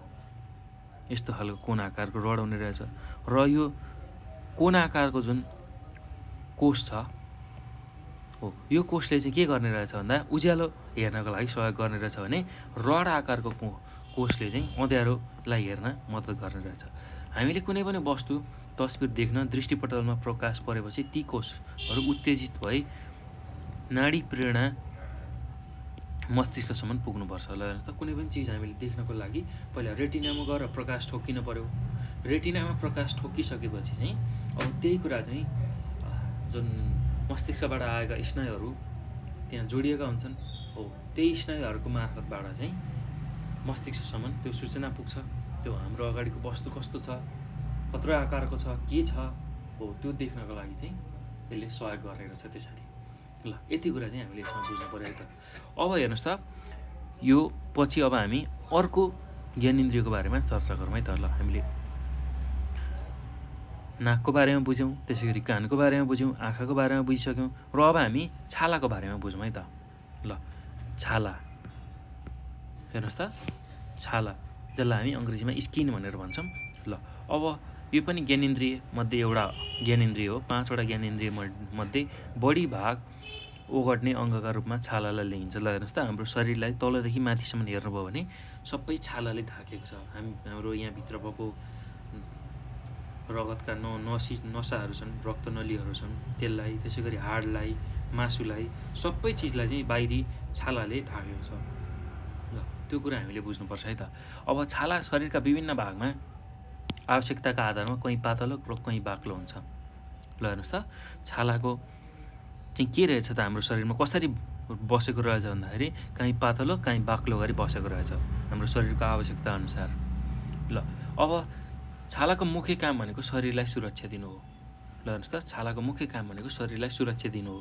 त्यस्तै यसले तातो, चिसो, दुखेको र स्पर्श जस्ता विविध चेतनाको ज्ञान दिन्छ। तातो, चिसो, कुनै पनि चिज तातो छ, चिसो छ, त्यसरी दुखेको र स्पर्श कसैले छोएको हो। यस्तो खालको कुरा चाहिँ, यस्तो खालको ज्ञान, यस्तो खालको कुराको बारेमा चाहिँ यसले चेतना अथवा ज्ञान दिने गर्ने रहेछ। ल त्यसै गरी शरीरको तापक्रम नियन्त्रणमा राख्नु, लवण तथा विकार वस्तुहरूको निष्कासन गर्नु आदि पनि छालाको कार्य अन्तर्गत पर्दछ। हेर्नुहोस् त, छालाले अर्को के काम गर्ने रहेछ भन्दा हाम्रो शरीरको तापक्रम नियन्त्रण गर्ने, त्यसै गरी हाम्रो शरीरमा भएको जुन लवण हुन्छ हो त्यसलाई विकार वस्तुको रूपमा बाहिर निष्कासन गर्ने, त्यो काम चाहिँ छालाको पर्ने रहेछ। ल हामीले काम गर्दाखेरि जुन पसिना आउँछ, तपाईँले याद गर्नुभएको होला भाइ बहिनीहरू, हो त्यो पसिना चाहिँ त्यही छालाको मार्फत नै बाहिर निक्लिन्छ र त्यो पसिना सँगसँगै त्यसमा लवण तथा अन्य विकार वस्तुहरू निक्लिन्छ है त। र तपाईँहरूले त्यसलाई चाख्नुभयो भने त्यो नुनिलो खालको हुन्छ, त्यसमा लवणहरू मिसिएर आएको हुन्छ बाहिर है। अनि त्यही पसिनाहरू धेरै समयसम्म जम्मा भइरह्यो भने शरीरमा त्यसले नै मोयलको रूप लिन्छ। हामीले जुन मोयल मार्छौँ नि, हो त्यो भनेको चाहिँ शरीरमा भएको विकारहरू छालाले बाहिर निकालिरहेको हुन्छ दैनिक रूपमा, हो त्यही चिज चाहिँ मोयलको रूपमा जम्मा हुन्छ है त। ल यो कुरा तपाईँहरूले बुझ्नु होला। एकदम रमाइलो छ यो पाठ। हाम्रो जुन शरीरको बारेमा हामीले यस्ता नयाँ नयाँ राम्रा कुराहरू सिकिरहेछौँ, कसरी चाहिँ हामीले देख्ने सुन्ने गर्ने रहेछौँ, यी ज्ञानेन्द्रियहरूको बारेमा हामीले बुझिरहेछौँ भाइ बहिनीहरू। रमाइलो छ, तपाईँहरूले यसलाई मजाले हेर्न सक्नुहुन्छ, बुझ्न सक्नुहुन्छ है त। ल अब छालालाई पनि दुईवटा तहमा हामी विभाजन गर्न सक्छौँ। यसको संरचना अर्थात् बनावटको आधारमा, यसको बनावटको आधारमा छालालाई पनि हामी दुईवटा मुख्य तहमा विभाजन गर्न सक्छौँ। ल अब दुई तहमा के हुन् भन्दा त्यो इपिडर्मिस र डर्मिस, इपिडर्मिस र डर्मिस। ल यो दुईवटा चाहिँ मुख्य तह हुन् संरचनाको आधारमा है त। ल हेर्नुहोस् त, अब के हुन् त त्यसलाई बुझ्दै जाउँ। ल बाहिरी छालालाई इपिडर्मिस भनिन्छ। जुन हाम्रो शरीरबाट बाहिर देखिने जुन छाला छ त्यसलाई चाहिँ हामी इपिडर्मिस भनेर भन्ने रहेछौँ। ल यो ढाक्ने तन्तुबाट बनेको हुन्छ। ल हेर्नुहोस् त, यसले हाम्रो शरीरलाई ढाकेको हुन्छ। हाम्रो शरीरमा तपाईँहरूले देख्न सक्नुहुन्छ, हातलाई हेर्नुभयो भने हातभित्र विभिन्न रक्तनलीहरू हुन्छन्, हो त्यसलाई ढाकेको छ। त्यसै गरी मांसपेशी सहित हड्डीहरूलाई ढाकेको छ, हो यो ढाक्ने काम चाहिँ जुन बाहिरी छाला त्यसलाई हामी इपिडर्मिस भन्छौँ, त्यसले गर्ने रहेछ। अब यसको सबैभन्दा भित्री तहमा रहेको मेलेनोसाइटसले मेलानिन भन्ने कालो तत्त्वको उत्पादन गर्छ। ल हेर्नुहोस् त, हाम्रो शरीरको जुन इपिडर्मिस छ, छाला छ, हो त्यो छालाभित्र चाहिँ के हुने रहेछ, मेलानोसाइटस भन्ने चाहिँ मेलानिन तत्त्व उत्पादन गर्ने चिज रहेछ। ल त्यो कुरा हामीले बुझ्नु पर्यो है। अब यस तहमा रक्तनली, स्नायुतन्तु तथा ग्रन्थीहरू नहुने भएकाले यो पत्र काटिँदा वा च्यातिँदा रक्तस्राव नहुने र नदुख्ने हुन्छ। ल हेर्नुहोस् त, यो जुन बाहिरी तत्त्व छ, बाहिरी भाग छ, त्यसमा चाहिँ के हुने रहेछ भन्दा रक्तनली, स्नायु तन्तु तथा ग्रन्थीहरू नहुने भएको हुनाले अब यो पत्र जुन बाहिरको सबैभन्दा बाहिरको पत्र छ त्यसलाई काटिँदा अथवा च्यातिँदा रक्तस्राव नहुने र नदुख्ने हुन्छ। ल यति कुरा चाहिँ हामीले यसमा बुझ्नु पऱ्यो त। जुन इपिडर्मिस भनेको सबैभन्दा बाहिरको चिज रहेछ। अब यसमा चाहिँ मेलानिन भन्ने तत्त्व उत्पादन हुन्छ। ल मेलानिन भन्ने तत्त्व उत्पादन हुन्छ जसले हामीलाई निन्द्रा लगाउनको लागि सहयोग गर्छ है त। ल त्यो कुरा तपाईँहरूले बुझ्नु होला। त्यस्तै गरी घाममा यो तत्त्व पऱ्यो भने शरीर कालो हुनाले यसलाई अब कालो तत्त्व भनेर भनिन्छ है त। ल यो पनि तपाईँहरूले बुझ्नु होला। घाममा चाहिँ हाम्रो बाहिरी जुन छाला पऱ्यो भने त्यो बाहिरी छाला कालो हुँदै जान्छ। त्यो किन हुन्छ भन्दाखेरि मेलानिन भन्ने तत्त्वको उत्पादन हुने हुन्छ। त्यतिखेर त्यो उत्पादन भएको तत्त्वले गर्दा नै हाम्रो छाला कालो हुन्छ है त। ल त्यो कुरा तपाईँहरूले बुझ्नु होला। अब यो जुन सबैभन्दा बाहिरको भाग छ इपिडर्मिस, हो यसमा चाहिँ रक्तनलीहरू, रगतको नलीहरू, त्यस्तै गरी स्नायुहरू तथा अन्य ग्रन्थीहरू नहुने भएकोले यसलाई काट्दा अथवा यो च्यातिँदाखेरि हामीलाई नदुख्ने, रगत नआउने यस्तो खालको कुराहरू हुन्छ है त। ल अब त्यसपछि अर्को छालाको संरचनाको आधारमा अर्को भित्री भाग छ जसलाई हामी डर्मिस भनेर भन्छौँ है त। भित्री छालालाई हामी डर्मिस भन्छौँ।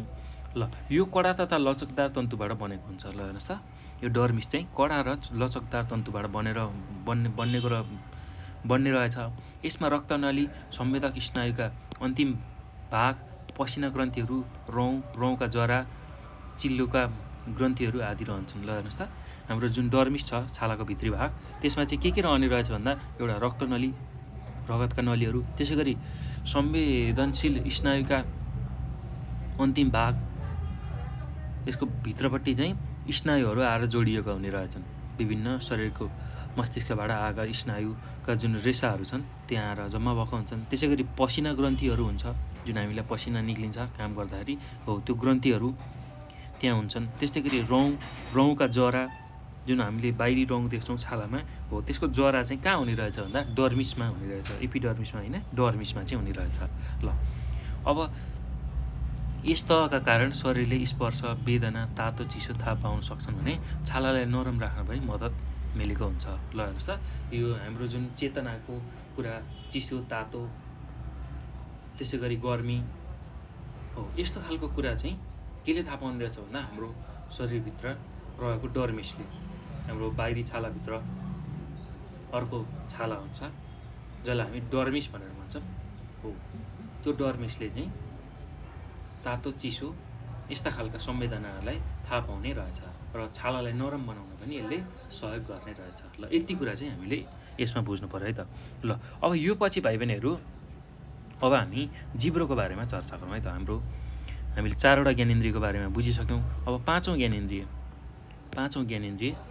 जिब्रो, जसलाई हामी अङ्ग्रेजीमा टङ भनेर भन्छौँ है त। ल अब यसकै बारेमा हामी बुझ्दै जाउँ। ल अब हेर्नुहोस् त, जिब्रो इच्छाधीन मांसपेशीले बनेको अङ्ग हो र यो मुखको तल्लो र घाँटीतिरको भागमा जोडिएको हुन्छ। ल हेर्नुहोस् त, अब इच्छाधीन भनेको आफ्नो इच्छाले चलाउन मिल्ने, इच्छाअनुसार चलाउन मिल्ने जुन मांसपेशी छ त्यसलाई हामी इच्छाधीन मांसपेशी भनेर भन्छौँ। इच्छाअनुसार चलाउन मिल्ने मांसपेशीलाई हामी इच्छाधीन मांसपेशी भनेर भन्छौँ है त। ल अब इच्छाधीन मांसपेशीले बनेको एउटा अङ्ग हो। हेर्नुहोस् त, अब तपाईँहरूले आफ्नो जिब्रोलाई हेर्न सक्नुहुन्छ, ऐनामा छामेरै थाहा पाउन सक्नुहुन्छ। र यो चाहिँ हाम्रो मुखको तल्लो र घाँटीतिरको भागसम्म जोडिएको हुन्छ। मुखको तल्लो र घाँटीतिरको भागसम्म जोडिएको हुन्छ। अब हेर्नुहोस् त, यसमा के हुन्छ विशेष गरेर सम्झनै पर्ने कुरा भनेको यसमा स्वाद पत्ता लगाउने कोपिलाहरू, जसलाई हामी टेस्ट बड भनेर भन्छौँ, त्यो हुन्छ है त। ल हाम्रो जुन हामीले खाएको खाना कस्तो छ, नुनिलो छ, पिरो छ, अमिलो छ, ढर्रो छ, हो यो कुरा चाहिँ केले पत्ता लगाउँछ भन्दाखेरि स्वाद पत्ता लगाउने खालको टेस्ट बडहरू हुन्छन्। यहाँ यस्तो यो टिक्का तपाईँहरूले देख्नुहुन्छ, आफ्नो जिब्रोलाई तपाईँहरूले हेर्नु होला ऐनामा, त्यो हेर्दाखेरि यहाँ चाहिँ टिक्का खालको यस्तो खालको यहाँ देख्न सक्नुहुन्छ। त्यहाँ चाहिँ के हुन्छ भन्दा टेस्ट बड, जुन स्वाद पत्ता लगाउन सक्ने जुन कोपिलाहरू हुन्छन् त्यसलाई हामी टेस्ट बड भनेर भन्छौँ, त्यो हुन्छ है त। ल कुनै पनि खाद्य पदार्थ, पेय पदार्थ, अन्य वस्तुको स्वाद थाहा पाउने अङ्गका रूपमा जिब्रोलाई लिन सकिन्छ। ल जस्तो जिब्रोले के गर्ने रहेछ, कुनै पनि खाद्य वस्तु, पेय पदार्थ, हो यस्ता खालका चिजहरूको चाहिँ स्वाद थाहा पाउने काम गर्ने रहेछ। ल अब हेर्नुहोस् त, अर्को कुरा यसमा के बुझ्नु पऱ्यो भन्दा यो अङ्ग हाम्रो शरीरको मुखभित्र रहेको हुन्छ। ल जिब्रो चाहिँ हाम्रो मुखभित्र रहेको हुन्छ, यो थाहा भएकै कुरा हो तपाईँलाई। जिब्रोको अगाडिको भागले नुनिलो र गुलियो थाहा पाउन मद्दत गर्छ भने पछाडिको भागले तितो थाहा पाउन मद्दत गर्छ। ल हेर्नुहोस् त, हाम्रो जुन यो अगाडिको भाग छ, यो अगाडिको भागले के थाहा पाउने रहेछ भन्दाखेरि हाम्रो यो जिब्रोको अगाडिको जुन यो भाग छ, यो भागले के थाहा पाउनु रहेछ भन्दाखेरि नुनिलो र गुलियो, नुनिलो र गुलियो। त्यसै गरी जिब्रोको यो जुन पछाडिको भाग छ, यो पछाडिको भाग छ, हो यो पछाडिको भागले के थाहा पाउन सहयोग गर्ने रहेछ भन्दाखेरि हामीलाई तितो खानेकुराहरू के छन्, हो त्यसको स्वाद थाहा पाउने रहेछ है त। त्यसै गरी जिब्रोको दायाँ बायाँ, ल जिब्रो हाम्रो जुन जिब्रो छ त्यसको यो दायाँ र यो बायाँ यता यो दायाँ बायाँले चाहिँ के थाहा पाउनु रहेछ भन्दाखेरि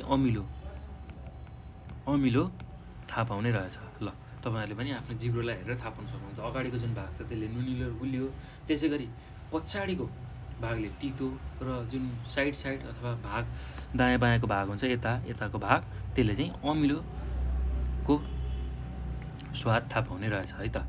ल अब जिब्रोमा हुने हेर्नुहोस् त, यहाँनिर हामीले अब अर्को के कुरा यहाँनिर बुझ्नु पऱ्यो भने जिब्रोमा हुने ससाना अङ्कुरहरू 3 प्रकारका हुन्छन्। ल जिब्रोमा हुने जुन साना अङ्कुरहरू यहाँ तपाईँहरूले टिका देख्न सक्नुभएको छ।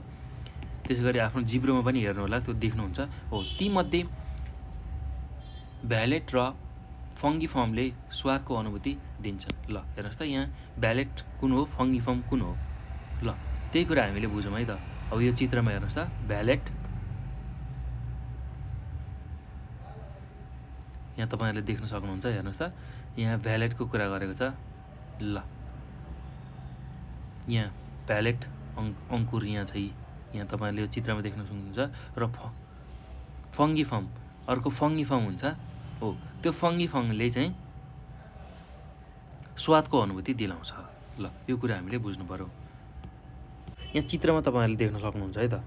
ल फेरि यहाँ म तपाईँलाई देखाउँछु, हेर्नुहोस् त।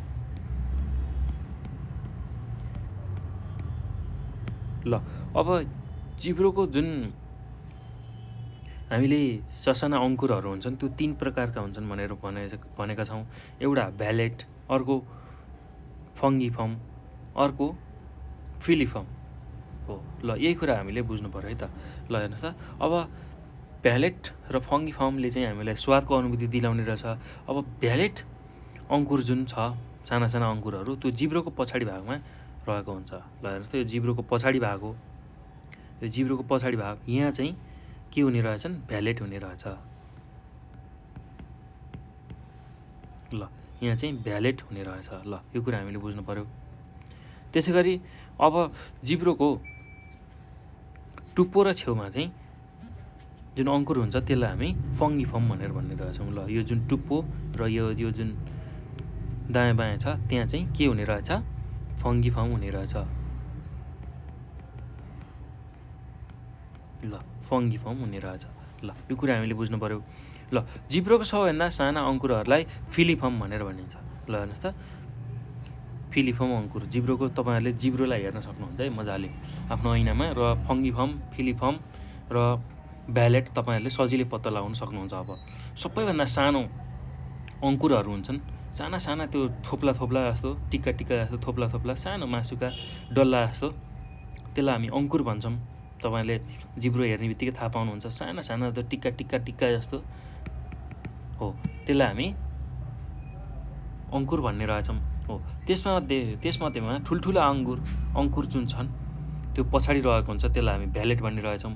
र यसरी अगाडि र दायाँ बायाँ, जिब्रोको दायाँ बायाँ र अगाडि चाहिँ फङ्गिफर्म हुने रहेछन्। र जिब्रोको सबैभन्दा साना अङ्कुरलाई चाहिँ हामी फिलिफर्म भनेर भन्ने रहेछौँ है त। ल यसरी 3 प्रकारका अङ्कुरहरू हुने रहेछन्। ल यिनीहरूले स्वादभन्दा पनि स्पर्श थाहा पाउन मद्दत गर्छन्। ल जुन यो फिलिफर्म छ सानो त्यसले चाहिँ के गर्ने रहेछ, स्वादभन्दा पनि स्पर्श, त्यो कुरा थाहा पाउन सहयोग गर्ने रहेछन्। त्यसै गरी जिब्रोले खाना निल्न, बोल्न र मुख सफा राख्न सघाउँछ। जिब्रोले खाना निल्न, बोल्न र मुख सफा राख्न सघाउँछ।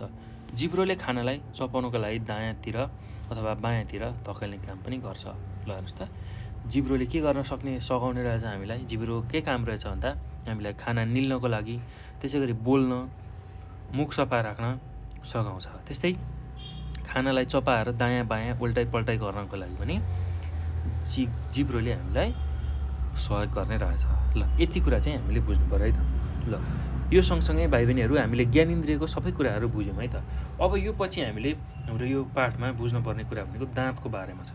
ल दाँत, ल हेर्नुहोस् त, अब यही दाँतको बारेमा हामी चर्चा गरौँ। ल दाँत, ल तपाईँहरूलाई थाहा नै छ, अब दाँत तपाईँहरूले देख्नुभएकै छ, आफ्नो ऐनामा अनुहार हेर्दाखेरि दाँत देख्नुभएकै छ। अब त्यसकै बारेमा हामी अध्ययन गरौँ है त। ल मुख र दाँत शरीरका महत्त्वपूर्ण अङ्गहरू हुन्। ल हेर्नुहोस् त, मुखभित्र जुन दाँतहरू रहेको हुन्छ हो, त्यो दुवै चाहिँ महत्त्वपूर्ण अङ्गहरू हुन्। स्वस्थ मुख र दाँत हुनु भनेको स्वस्थ शरीर हुनु हो। ल हेर्नुहोस् त, स्वस्थ मुख र स्वस्थ दाँत हुनु भनेको स्वस्थ शरीर हुनु हो। किनभने हामीले हाम्रो मुखबाट नै सबै कुराहरू खान्छौँ र त्यसलाई मजाले चपाएर हामीले खानुपर्ने हुन्छ। त्यो चपाउने काम चाहिँ केले गराउँछ? दाँतले गराउँछ।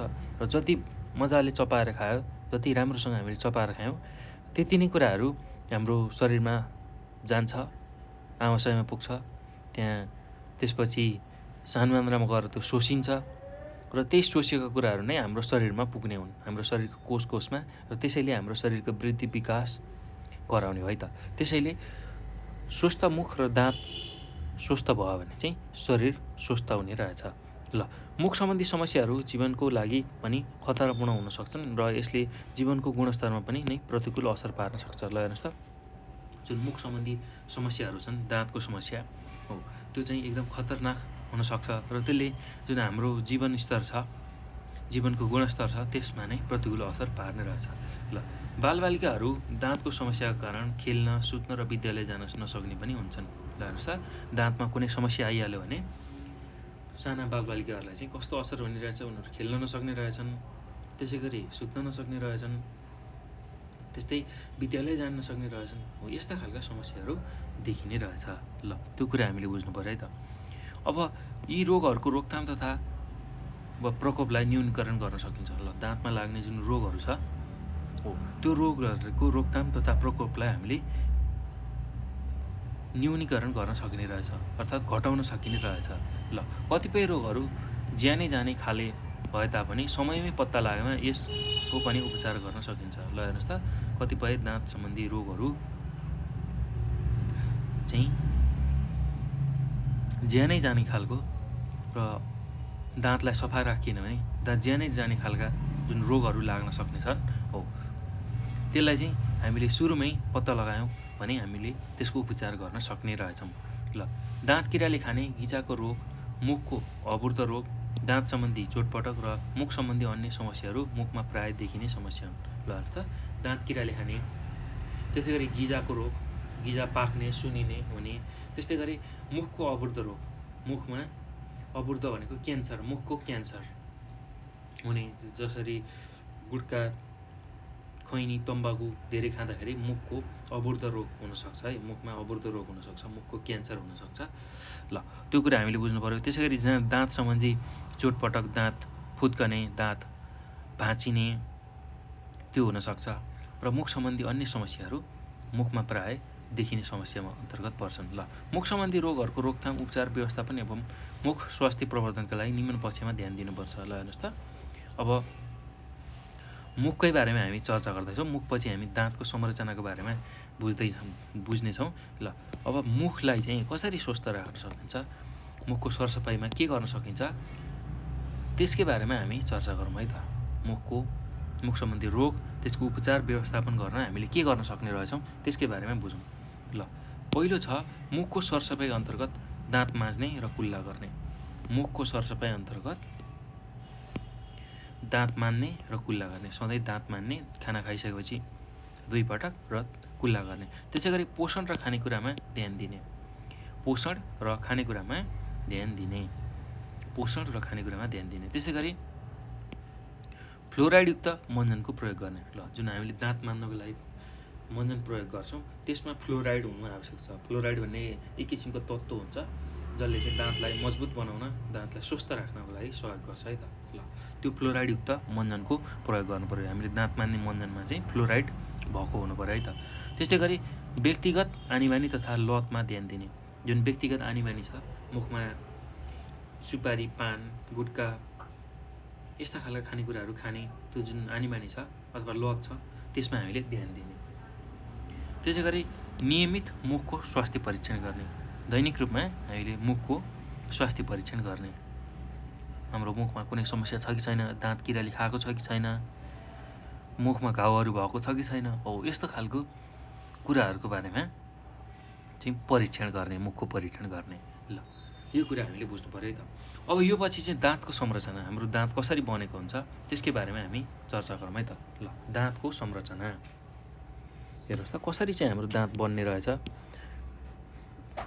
त्यसकै बारेमा बुझौँ। ल हेर्नुहोस् त, यहाँ चित्रमा पनि तपाईँहरूले देख्न सक्नुहुन्छ, यहाँ एउटा दाँत दिएको छ र दाँतकै संरचनाको बारेमा हामीले अब बुझ्दैछौँ है त। ल, अब दाँतको प्रमुख काम भनेको तपाईँहरूलाई थाहा छ, दाँतले खाना चपाउन, त्यसै गरी बोल्न, हाँस्न र हाम्रो अनुहार सुन्दर बनाउन महत्त्वपूर्ण भूमिका खेल्छ। ल हेर्नुहोस् त, खाना चपाउने बाहेक बोल्नको लागि पनि दाँतले सघाउनु रहेछ, त्यसै गरी हाँस्न, हामीलाई हाँस्न, त्यसै गरी हाम्रो अनुहारको सुन्दरता, किनभने मान्छेको सबैभन्दा पहिला सुन्दरता हेर्दाखेरि अनुहार हेरिन्छ, अनुहारमा पनि दाँत मिलेको छ कि छैन त्यो कुराहरू हेरिन्छ। हो, त्यो हुने हुँदाखेरि हाम्रो अनुहारको सुन्दरतालाई राम्रो बनाउन चाहिँ यसले सबैभन्दा ठुलो भूमिका खेल्छ है त। ल, हाम्रो जीवनमा 2 समूहका दाँतहरू हुन्छन्। ल हेर्नुहोस् त, 2 समूहको दाँत हुन्छ। एउटा चाहिँ दुधे अथवा अस्थायी दाँत। ल, सानोमा जुन साना साना दाँत पलाउँछ त्यसलाई हामी दुधे दाँत अथवा अस्थायी दाँत भनेर भन्छौँ, किनभने त्यो केही समयपछि झर्छ र अर्को फेरि दाँत पलाउँछ है त। ल, जसले पछिको दाँतलाई ठाउँ ओगट्ने काम पनि गर्छ र त्यो साटिएर आउने स्थायी दाँत। ल हेर्नुहोस् त, हाम्रो जीवनमा 2 थरीका दाँत पलाउँछन्, एउटा दुधे दाँत अथवा अस्थायी दाँत, जसको पछि दाँतलाई ठाउँ ओगट्ने काम पनि गर्छ, जसले पछिको जुन दाँत आउँछ दुधे दाँत पछि हो त्यसलाई ओगट्ने ठाउँ पनि गर्छ र त्यो साटिएर आउने स्थायी दाँत। ल, दुधे दाँत 20वटा र स्थायी दाँत 32वटा हुन्छन्। ल हेर्नुहोस् त, दुधे दाँत हाम्रो सानो बच्चा बेलामा 7-8 वर्ष त्यो अगाडिसम्म चाहिँ 20वटा दाँत पलाउने रहेछ, त्यसलाई हामी दुधे दाँत भन्ने रहेछौँ, किनभने त्यो आमाको दुध खाँदै गर्दाखेरि पलाउने दाँत भएको हुनाले त्यसलाई दुधे दाँत भनिएको है त। र त्यो पछि झर्छ, आफै त्यो झर्छ र अर्को दाँत पलाउँछ है त।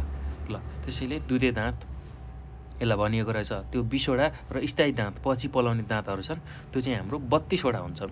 त्यो कुरा हामीले बुझ्नु पऱ्यो है त। ल, अब हेर्नुहोस् त, अर्को के कुरा यसमा बुझ्नुपर्ने छ भन्दा दुधे दाँतले बालकलाई खाना खान, स्पष्ट बोल्न र सुन्दर देखिन मद्दत गर्छ।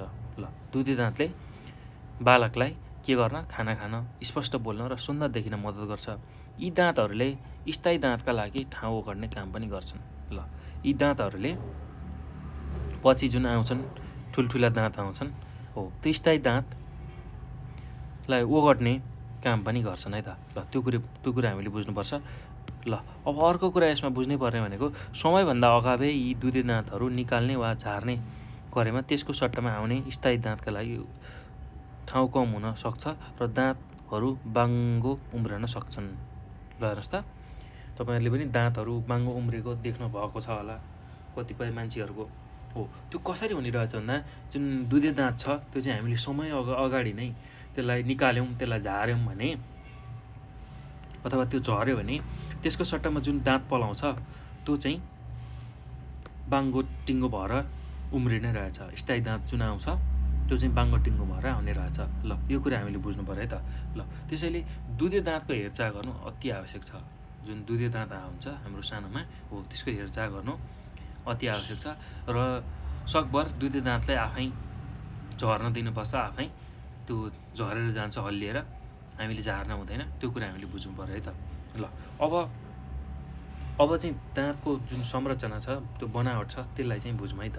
ल, अब यहाँनिर के देख्न सक्नुहुन्छ तपाईँहरूले चित्रमा पनि हेर्नुहोस् त। अब दाँतको संरचना भनेको छ, अब यसकै बारेमा चाहिँ हामी चर्चा गरौँ।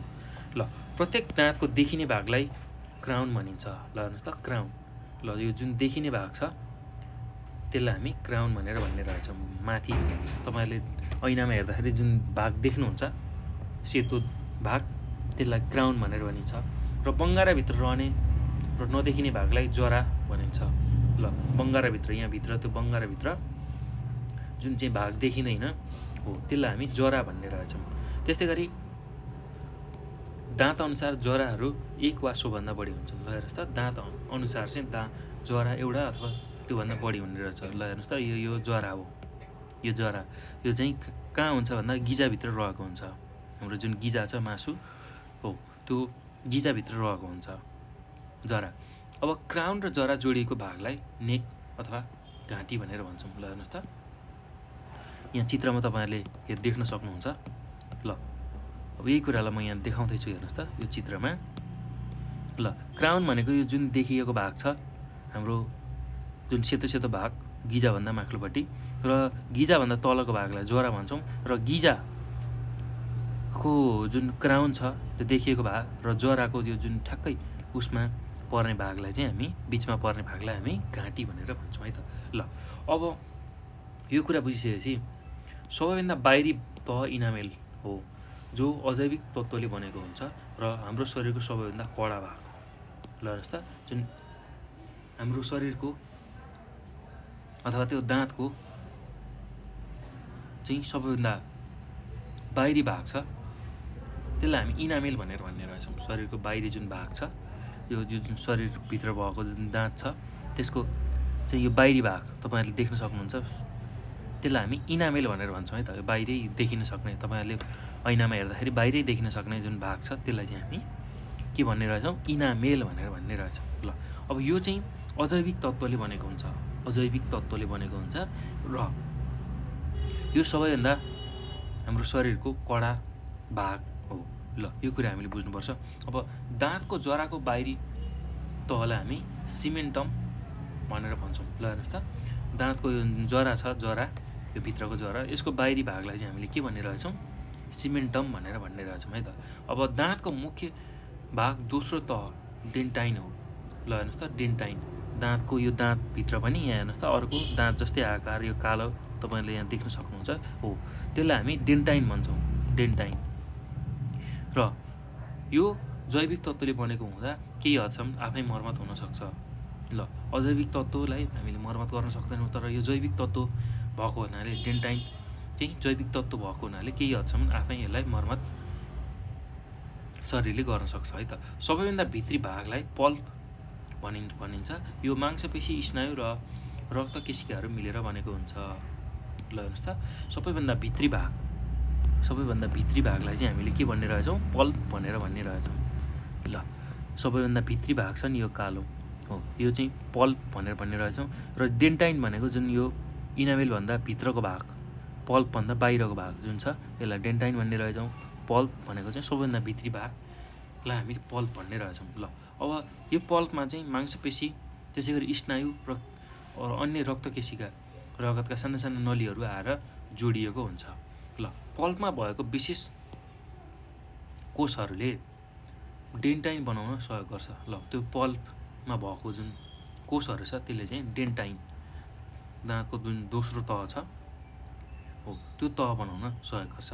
त्यसै गरी रक्तकेशिकाहरूले पल्प र डेन्टाइनलाई आवश्यक खाद्य पदार्थ र अक्सिजन पुर्याउँछन्। ल हेर्नुहोस् त, जुन रक्तकेशिकाहरू छन्, साना साना रगतका नलीहरू, त्यसले चाहिँ पल्प र डेन्टाइनलाई चाहिँ आवश्यक खाद्य पदार्थ र पोषण तत्त्व, त्यस्तै गरी अक्सिजन पुर्याउँछन्। ल पल्प चेतनशील हुनुको साथै यसमा प्रतिरक्षात्मक शक्ति पनि हुन्छ। जुन यो पल्प छ यो चाहिँ चेतनात्मक हुन्छ है त, यसमा चेतना हुन्छ हो, चेतनात्मक अथवा चेतनशील भएको कारणले यसमा प्रतिरक्षा शक्ति पनि हुन्छ। ल अब यति कुरा हामीले यसमा बुझ्यौँ है त। अब दाँतका प्रकार, हामीले दाँतको कुरा बुझिसक्यौँ, अब दाँतको प्रकारको बारेमा चर्चा गरौँ है त। ल दाँतका प्रकारहरू। ल दाँत मुख्यतया 4वटा प्रकारको छ, त्यो कुरा हामीले बुझौँ है। 4 प्रकारका दाँतहरू छन्। ल पहिलो दाँत छ फाली दाँत। ल फाली दाँत, ल यो चेप्टा दाँतहरू जम्मा 8वटा हुन्छन्, माथि 4 तल 4। यी दाँतहरूले खानेकुरा टोक्ने काम गर्छन्। ल फाली दाँत भनेको सिधा अगाडि तपाईँहरूले देख्न सक्नुहुन्छ, त्यो 4वटा दाँत सिधा हामीले मुख ओठ अलिकति खोल्ने बित्तिकै जुन दाँतहरू देख्छौँ फाली जस्ता हो, त्यो दाँत हाम्रो 8वटा हुन्छन्, तल 4 माथि 4वटा। ल त्यसै गरी कुकुर दाँत अर्को हुन्छ, कुकुर दाँत। ल तपाईँहरूले देख्नुभएको होला, यो 4वटा फाली दाँत पछाडि अलिकता चुच्चो निक्लिएको दाँत हुन्छ, त्यसलाई हामी कुकुर दाँत भनेर भन्छौँ है त। कुकुर दाँत, अलिकता चुच्चो निक्लिएको दाँत हुन्छ, त्यसलाई हामी कुकुर दाँत भनेर भन्छौँ। ल यी दाँतहरू जम्मा 4वटा र तिखा हुन्छन्, माथि 2टा तल 2टा, माथि 2टा तल 2टा। ल तपाईँहरूले ऐनामा देख्न सक्नुहुन्छ यो कुकुर दाँत अलिकता चुच्चो परेको कुकुरको जस्तो दाँत हुन्छ, अलिकता चुच्चो परेको तपाईँहरूले कुकुरको दाँत पक्कै देख्नुभएको छ हो। त्यसको त्यो कुकुरको दाँत जस्तै अलिकता चुच्चा परेको दाँत चाहिँ तपाईँहरूले देख्न सक्नुहुन्छ है त। ल अब यो दाँतले के गर्छ भन्दा खानेकुरा टोक्ने र खानेकुरा लुच्ने काम गर्छ। ल जसरी कुकुरले तपाईँले मासु खाएको त मासु लुसिएको देख्नु भएको छ हो, त्यस्तै गरी खानेकुराहरूलाई टोक्ने र खानेकुराहरूलाई लुच्ने काम चाहिँ यो कुकुर दाँतले गर्ने रहेछ। ल अब त्यसै गरी उपबङ्गारा हेर्नुहोस् त, कुकुर दाँतभन्दा अलिकता उतापट्टि रहेको जुन दाँतहरू छ त्यसलाई हामी के भन्छौँ, उपबङ्गारा भनेर भन्छौँ है त।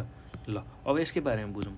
दुधे वा अस्थायी दाँतमा यी दाँतहरू हुँदैनन्। ल दुधे दाँतमा चाहिँ यो उपबङ्गारा हुने रहन्छ।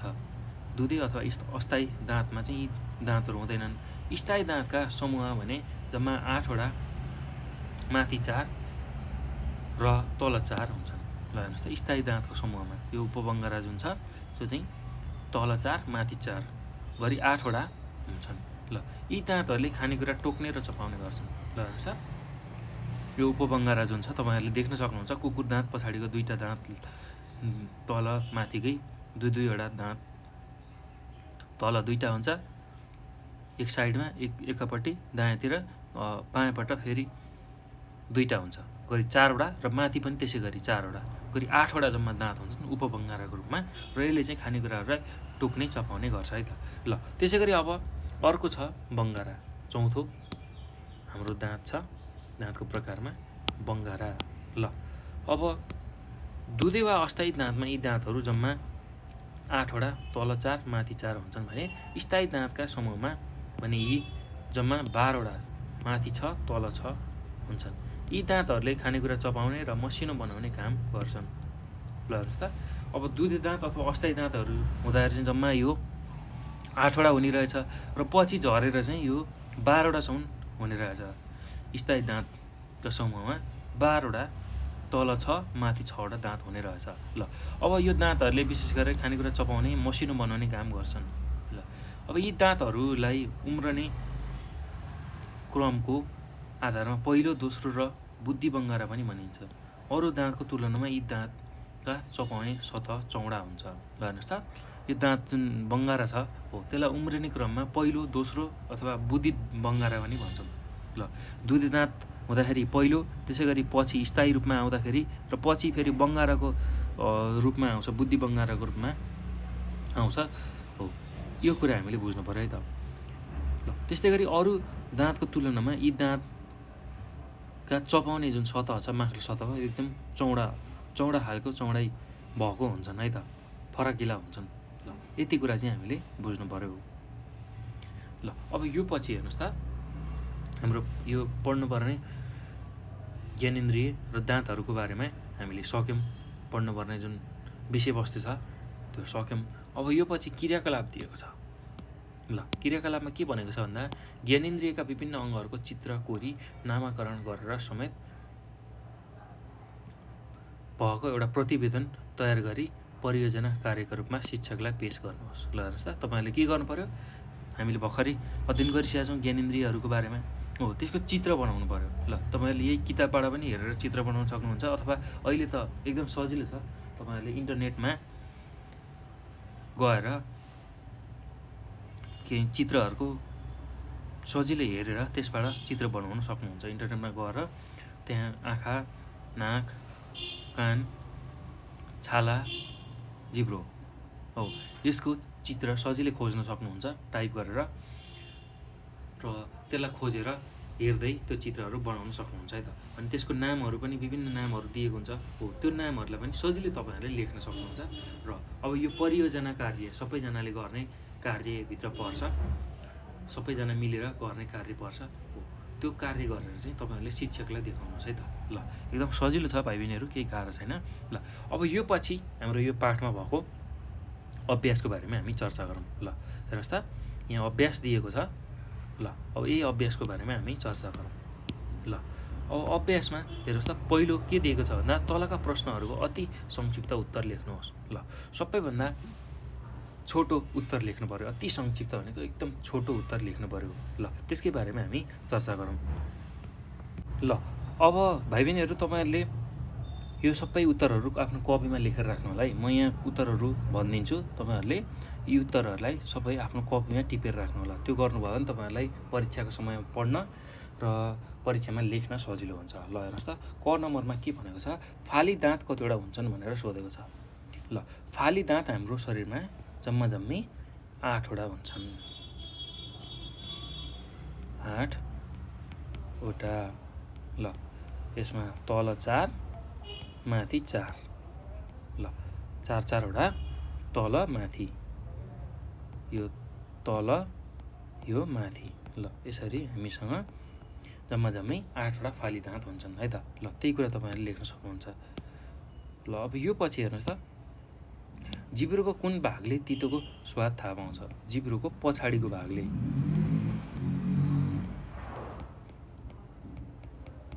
ल पछाडिको भागले। त्यसै गरी अब छालाको भित्री तहलाई के भनिन्छ भन्दाखेरि डर्मिस भनेर भनिन्छ।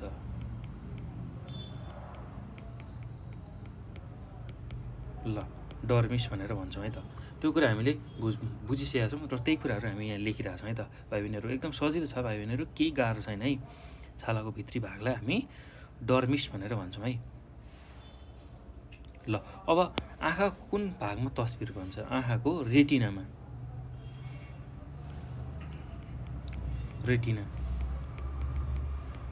रेटिनामा गएर चाहिँ तस्बिर बन्छ। ल त्यो कुरा हामीले बुझ्नु पर्यो। त्यसै गरी अब भित्री कानको कुन भागले चाहिँ हामीलाई सघाउन, सुन्नको लागि अथवा श्रवणको लागि सघाउँछ भनेर सोधेको छ। त्यो भाग भनेको कक्लियस हो। कक्लिया।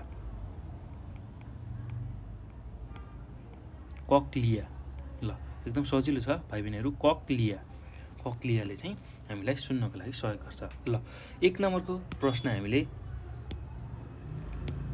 हल गरिसक्यौँ। अब 2 नम्बरको प्रश्नमा हेर्नुहोस् त, तलका प्रश्नहरूको छोटो उत्तर लेख्नुहोस् भनेर सोधेको छ।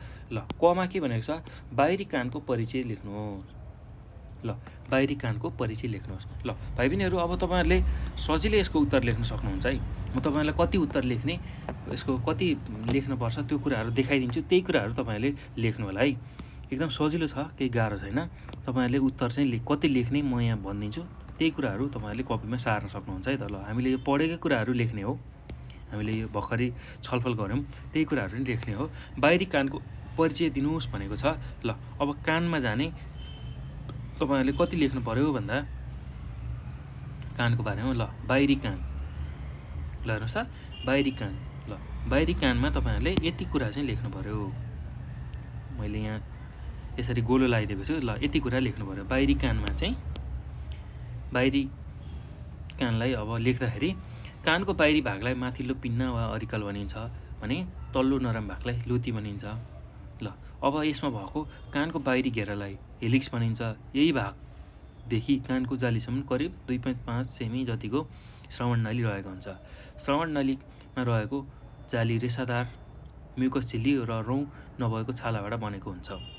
ल यसको मुख्य कार्य बाहिरबाट आएको आवाजलाई मध्य कानतिर पठाउनु हो। र बाहिरी कानमा के लेख्न सक्नुहुन्छ त्योभन्दा अगाडि अलिकता हाम्रो संरचनाको आधारमा, संरचना र बनावटको आधारमा कानलाई बाहिरी, मध्य र भित्री कान गरी 3वटा कानमा विभाजन गरेको छ। त्यसमध्ये बाहिरी कानमा अनि तपाईँहरूले यो कुराहरू लेख्न सक्नुहुन्छ है त। ल बाहिरी कान, मध्य कान र भित्री कानमा। अब बाहिरी कानमा चाहिँ यति मैले यहाँ देखाएको जुन गोलो लगाएको छु हो, यति कुराहरू चाहिँ तपाईँहरूले लेख्न सक्नुहुन्छ है त। ल 1 नम्बरको प्रश्नमा यति तपाईँहरूले लेख्नुपर्ने हुन्छ। अब 2 नम्बरको प्रश्नमा हेर्नुहोस् त, 2 नम्बरको प्रश्न जिब्रोको संरचनाबारे उल्लेख गर्नुहोस्। ल जिब्रोको संरचना। ल हेर्नुहोस् त, हामीले भर्खरै पढेकै कुरा हो। ल जिब्रोको संरचना। ल अब जिब्रोको संरचना भन्ने बित्तिकै तपाईँले यति कुराहरू लेख्नु होला, किनभने संरचना भनेपछि यहाँभित्र यसको बनावट, यसको कार्य, सबै कुराहरू तपाईँहरूले लेख्नुपर्ने हुन्छ। ल जिब्रोको बनावट भन्ने बित्तिकै तपाईँहरूले बनावट र यसको संरचनाको बारेमा यति कुराहरू चाहिँ लेख्नुहोस्। ल जिब्रो इच्छाधीन मांसपेशीले बनेको अङ्ग हो र यो मुखको तल्लो र घाँटीतिरको भागमा जोडिएको हुन्छ। यही कुरा लेख्न सक्नुहुन्छ। यसमा अब स्वाद थाहा पाउने कोपिलाहरू जसलाई हामी टेस्ट बड भन्छौँ तिनीहरू हुन्छन्। कुनै पनि खाद्य पदार्थ, पेय पदार्थ, अन्य वस्तुको स्वाद थाहा पाउने अङ्गको रूपमा जिब्रोलाई लिन सकिन्छ। यो हाम्रो शरीरको मुखभित्र रहेको हुन्छ। जिब्रोको अगाडिको भागले नुनिलो र गुलियो थाहा पाउने गर्छ भने पछाडिको भागले तितो, त्यसै गरी दायाँ बायाँको भागले अमिलो थाहा पाउन सक्छ। र जिब्रोमा हुने ससाना अङ्कुरहरू हुन्छन्, त्यसलाई 3 प्रकारमा हामी विभाजन गर्न सक्छौँ। हो, त्यही कुराहरू हुँदै यहाँसम्मका सबै कुराहरू तपाईँहरूले लेख्न सक्नुहुन्छ है त। ल, यसरी यसको बारेमा कपीमा सार्नु होला है। ल, अब अर्को हेर्नुहोस् त, दाँतको सफाइ गर्ने तरिका उल्लेख गर्नुहोस्। ल, भर्खरै हामीले बुझेकै छौँ, पढेकै छौँ दाँतको सफाइ कसरी गर्न सकिन्छ भन्दाखेरि हामीले जहिले पनि के गर्नु पर्यो, मुखको सरसफाइ गर्दाखेरि दाँतलाई मान्ने काम गर्छौँ। दाँतलाई माझ्दाखेरि के गर्ने, फ्लोराइडयुक्त मञ्जनको प्रयोग गर्ने। त्यसै गरी व्यक्तिगत आनीबानी तथा लतमा ध्यान दिने। चुरोट, त्यस्तै गरी जुन गुट्का, सुपारी, पान, खैनी यस्ता खालका खानेकुराहरू नखाने। त्यसै गरी नियमित रूपमा मुखको स्वास्थ्य परीक्षण गर्ने, दाँत हाम्रो सफा छ कि छैन त्यो कुराहरू गर्ने। त्यसरी गुलियो कुराहरू नखाने, गुलियो कुराहरू खाँदै नखाने, त्यो कुरा हामीले बुझ्नुपर्छ है त। ल, यति चाहिँ काम गरियो भने हामीले दाँतलाई स्वस्थ र सफा राख्न सक्छौँ। ल, यही कुराहरूलाई तपाईँले मिलाएर लेख्नुहोस् है त। दैनिक दाँत मान्नु पऱ्यो, कुल्ला गर्नु पऱ्यो, त्यसै गरी फ्लोराइडयुक्त मञ्जनको प्रयोग गर्नु पऱ्यो, हाम्रो व्यक्तिगत आनीबानी तथा लतमा ध्यान दिनु पऱ्यो, खैनी, गुट्का, त्यसै गरी सुर्ती यस्ता खालका खानेकुराहरू खानु भएन र नियमित रूपमा मुखको स्वास्थ्य परीक्षण गर्नु पऱ्यो। गिजाहरूमा घाउ भएको छ कि त्यो हेर्नु पऱ्यो, दाँतमा किराले खाएको छ कि त्यसको परीक्षण गराउनु पऱ्यो है त। र यति कुरा चाहिँ तपाईँहरूले यसमा लेख्नु होला है। अब यसपछि हेर्नुहोस् त, आँखाको चित्र बनाई विभिन्न भागहरूको नामाङ्करण गर्नुहोस्। ल, आँखाको चित्र हेर्नुहोस् त, यहीँ भएकै जस्तो चित्र तपाईँहरूले यही चित्रलाई बनाउन सक्नुहुन्छ र नाम लेख्न सक्नुहुन्छ है त। ल, एकदम सजिलो कार्य छ यो। र तपाईँहरूले यो चित्र बुझिएन भने गुगलबाट चित्र डाउनलोड गरेर रङ्गीन चित्र हेरेर पनि त्यसलाई बनाउन सक्नुहुन्छ है त। ल, त्यो काम तपाईँहरूले गर्नु होला। अब यो पछि हेर्नुहोस् त, अर्को के प्रश्न छ हेरौँ त। ल, मुहामा छालाको कुनै 4वटा काम उल्लेख गर्नुहोस्। ल, छालाको 4वटा काम भनेको यसले के गर्छ भन्दा चिसो, तातो जस्ता स्पर्श थाहा पाउने काम गर्छ। दोस्रो काम भनेको यसले पसिना तथा लवणहरूलाई बाहिर निकाल्ने काम गर्छ। तेस्रो काम भनेको हाम्रो शरीरलाई सुरक्षा प्रदान गर्छ। र चौथो काम भनेको हाम्रो छालाहरूलाई नरम बनाएर राख्ने काम गर्छ। हाम्रो बाहिरी जुन छाला छ त्यसलाई नरम, सफा बनाएर राख्ने काम गर्छ। ल, यही कुरा चाहिँ तपाईँहरूले लेख्नु होला है त। ल, छालाको 4वटा काममा यही कुराहरू लेख्नु होला। अब हेर्नुहोस् त, 3 नम्बरमा हामीले 2 नम्बरको पनि सकायौँ प्रश्न गरेर। अब 3 नम्बरमा अब हामीले लामो उत्तर लेख्नुपर्ने छ। लामो उत्तरको प्रश्न जुन छ त्यसको उत्तर लेख्नुपर्ने छ। तलका प्रश्नहरूको लामो उत्तर लेख्नुहोस् भनेर सोधेको छ। ल, हामीले मुखको प्रवर्धन किन र कसरी गर्नुपर्छ। ल, मुखको सुरक्षा, मुखको प्रवर्धन किन गर्नु पऱ्यो र कसरी गर्नु पऱ्यो। किनभने हामीले मुखको प्रवर्धन गरेनौँ भने हामीलाई विभिन्न थरीका मुख सम्बन्धी रोगहरू लाग्छ। ल, क्यान्सर लाग्न सक्छ, त्यसै गरी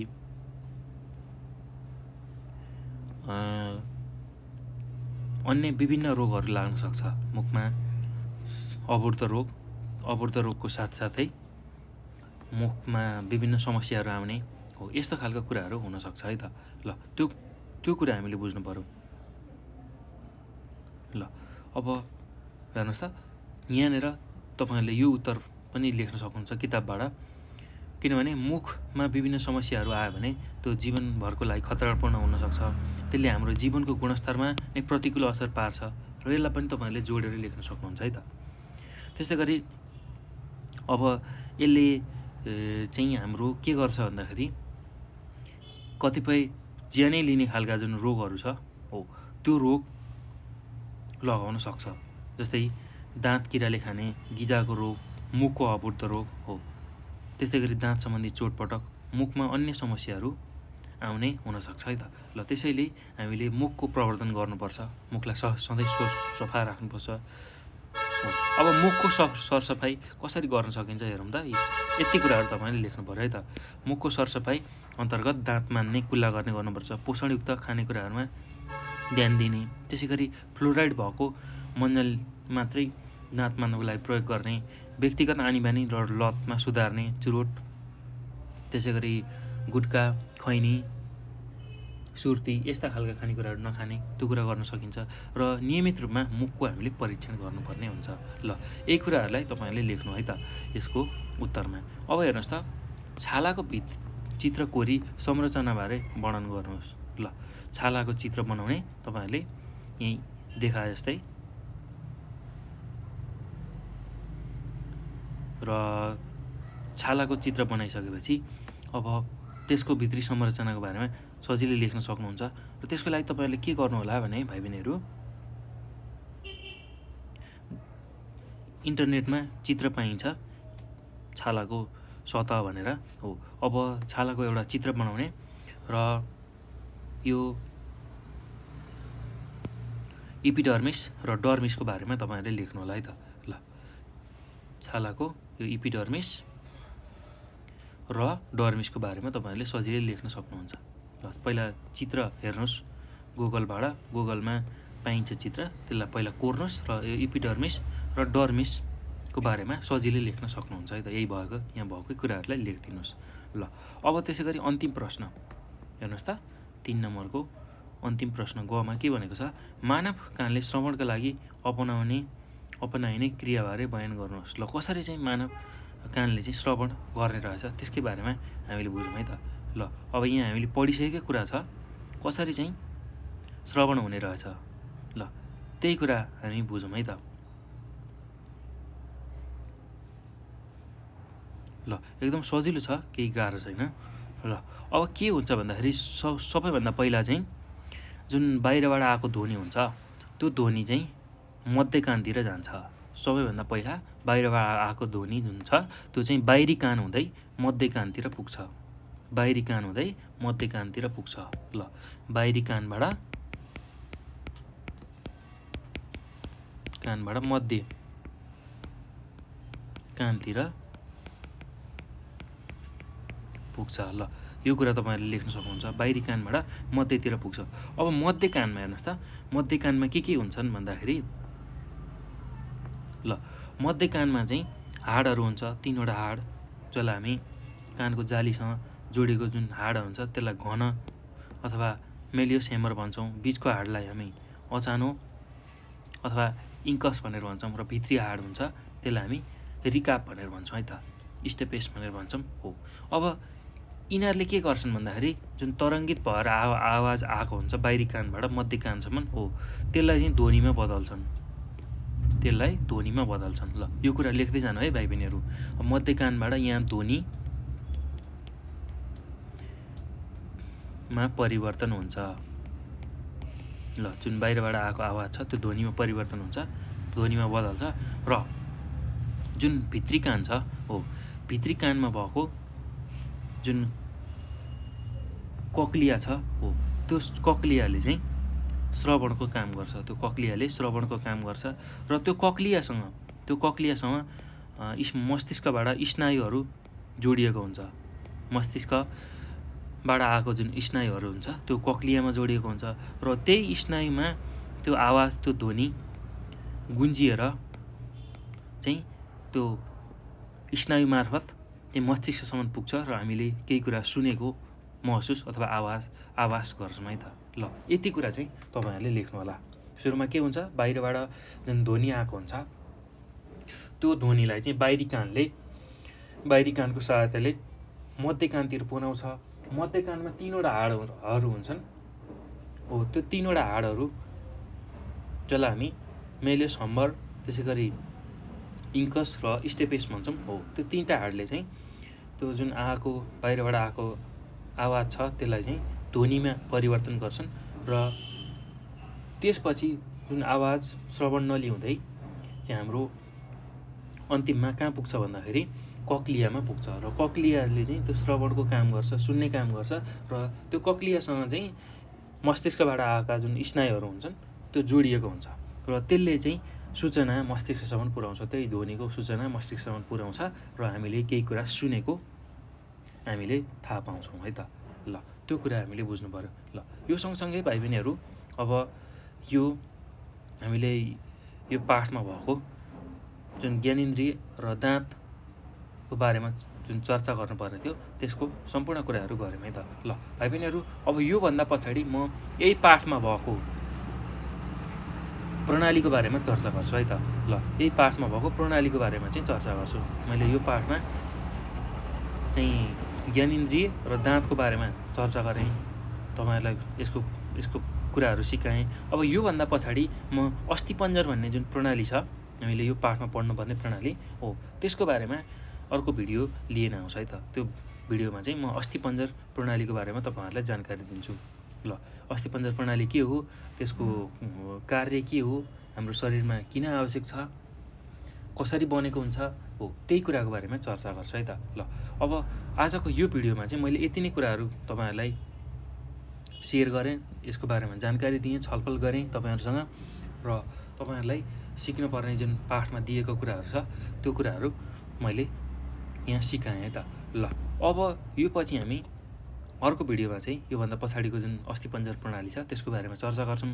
ल अब भाइ बहिनीहरू यो भिडियोसम्म आइपुग्दा, यो भिडियोमा तपाईँहरूले यति कुराहरू हेरिसक्दा, धेरै कुराहरू बुझिसक्नुभयो, यो पाठ पढिसक्दा, यो पाठमा भएको जुन ज्ञानेन्द्रिय र दाँत छ त्यसलाई बुझिसक्दा, त्यसलाई पढिसक्दा धेरै कुराहरू बुझिसक्नु भएको छ र केही कुराहरू बुझ्नु भएको छैन भने तपाईँहरूले नेपाल अनलाइन स्कुलको फेसबुक, वाट्सएप, भाइबर, इन्स्टाग्राममा हामीसँग जोडिएर हामीलाई आफ्नो समस्या जिज्ञासाहरू राख्न सक्नुहुन्छ। त्यसै गरी 9849595895 यो नम्बरमा चाहिँ हामीलाई कल गरेर पनि आफ्नो समस्या जिज्ञासा सक्नुहुन्छ। त्यसै गरी भाइबर र वाट्सएप,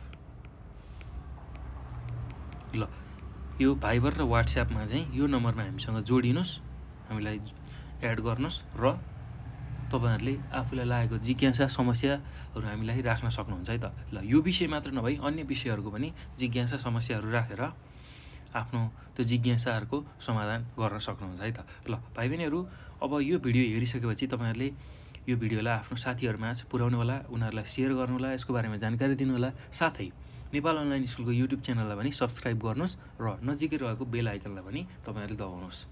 त्यो किन गर्नु भन्दाखेरि तपाईँहरूले हामीले अपलोड गर्ने जुन भिडियोहरू छ त्यो सबैभन्दा चाँडो प्राप्त गर्नुहोस् र आफूलाई चाहेको विषयहरू सजिलै पढ्न सक्नुहोस् भन्नको लागि पनि नेपाल अनलाइन स्कुललाई तपाईँहरूले सब्सक्राइब गर्नु होला है त। ल भाइ बहिनीहरू अब यो भिडियो हेर्नुभएकोमा यहाँहरूलाई धेरै धेरै धन्यवाद।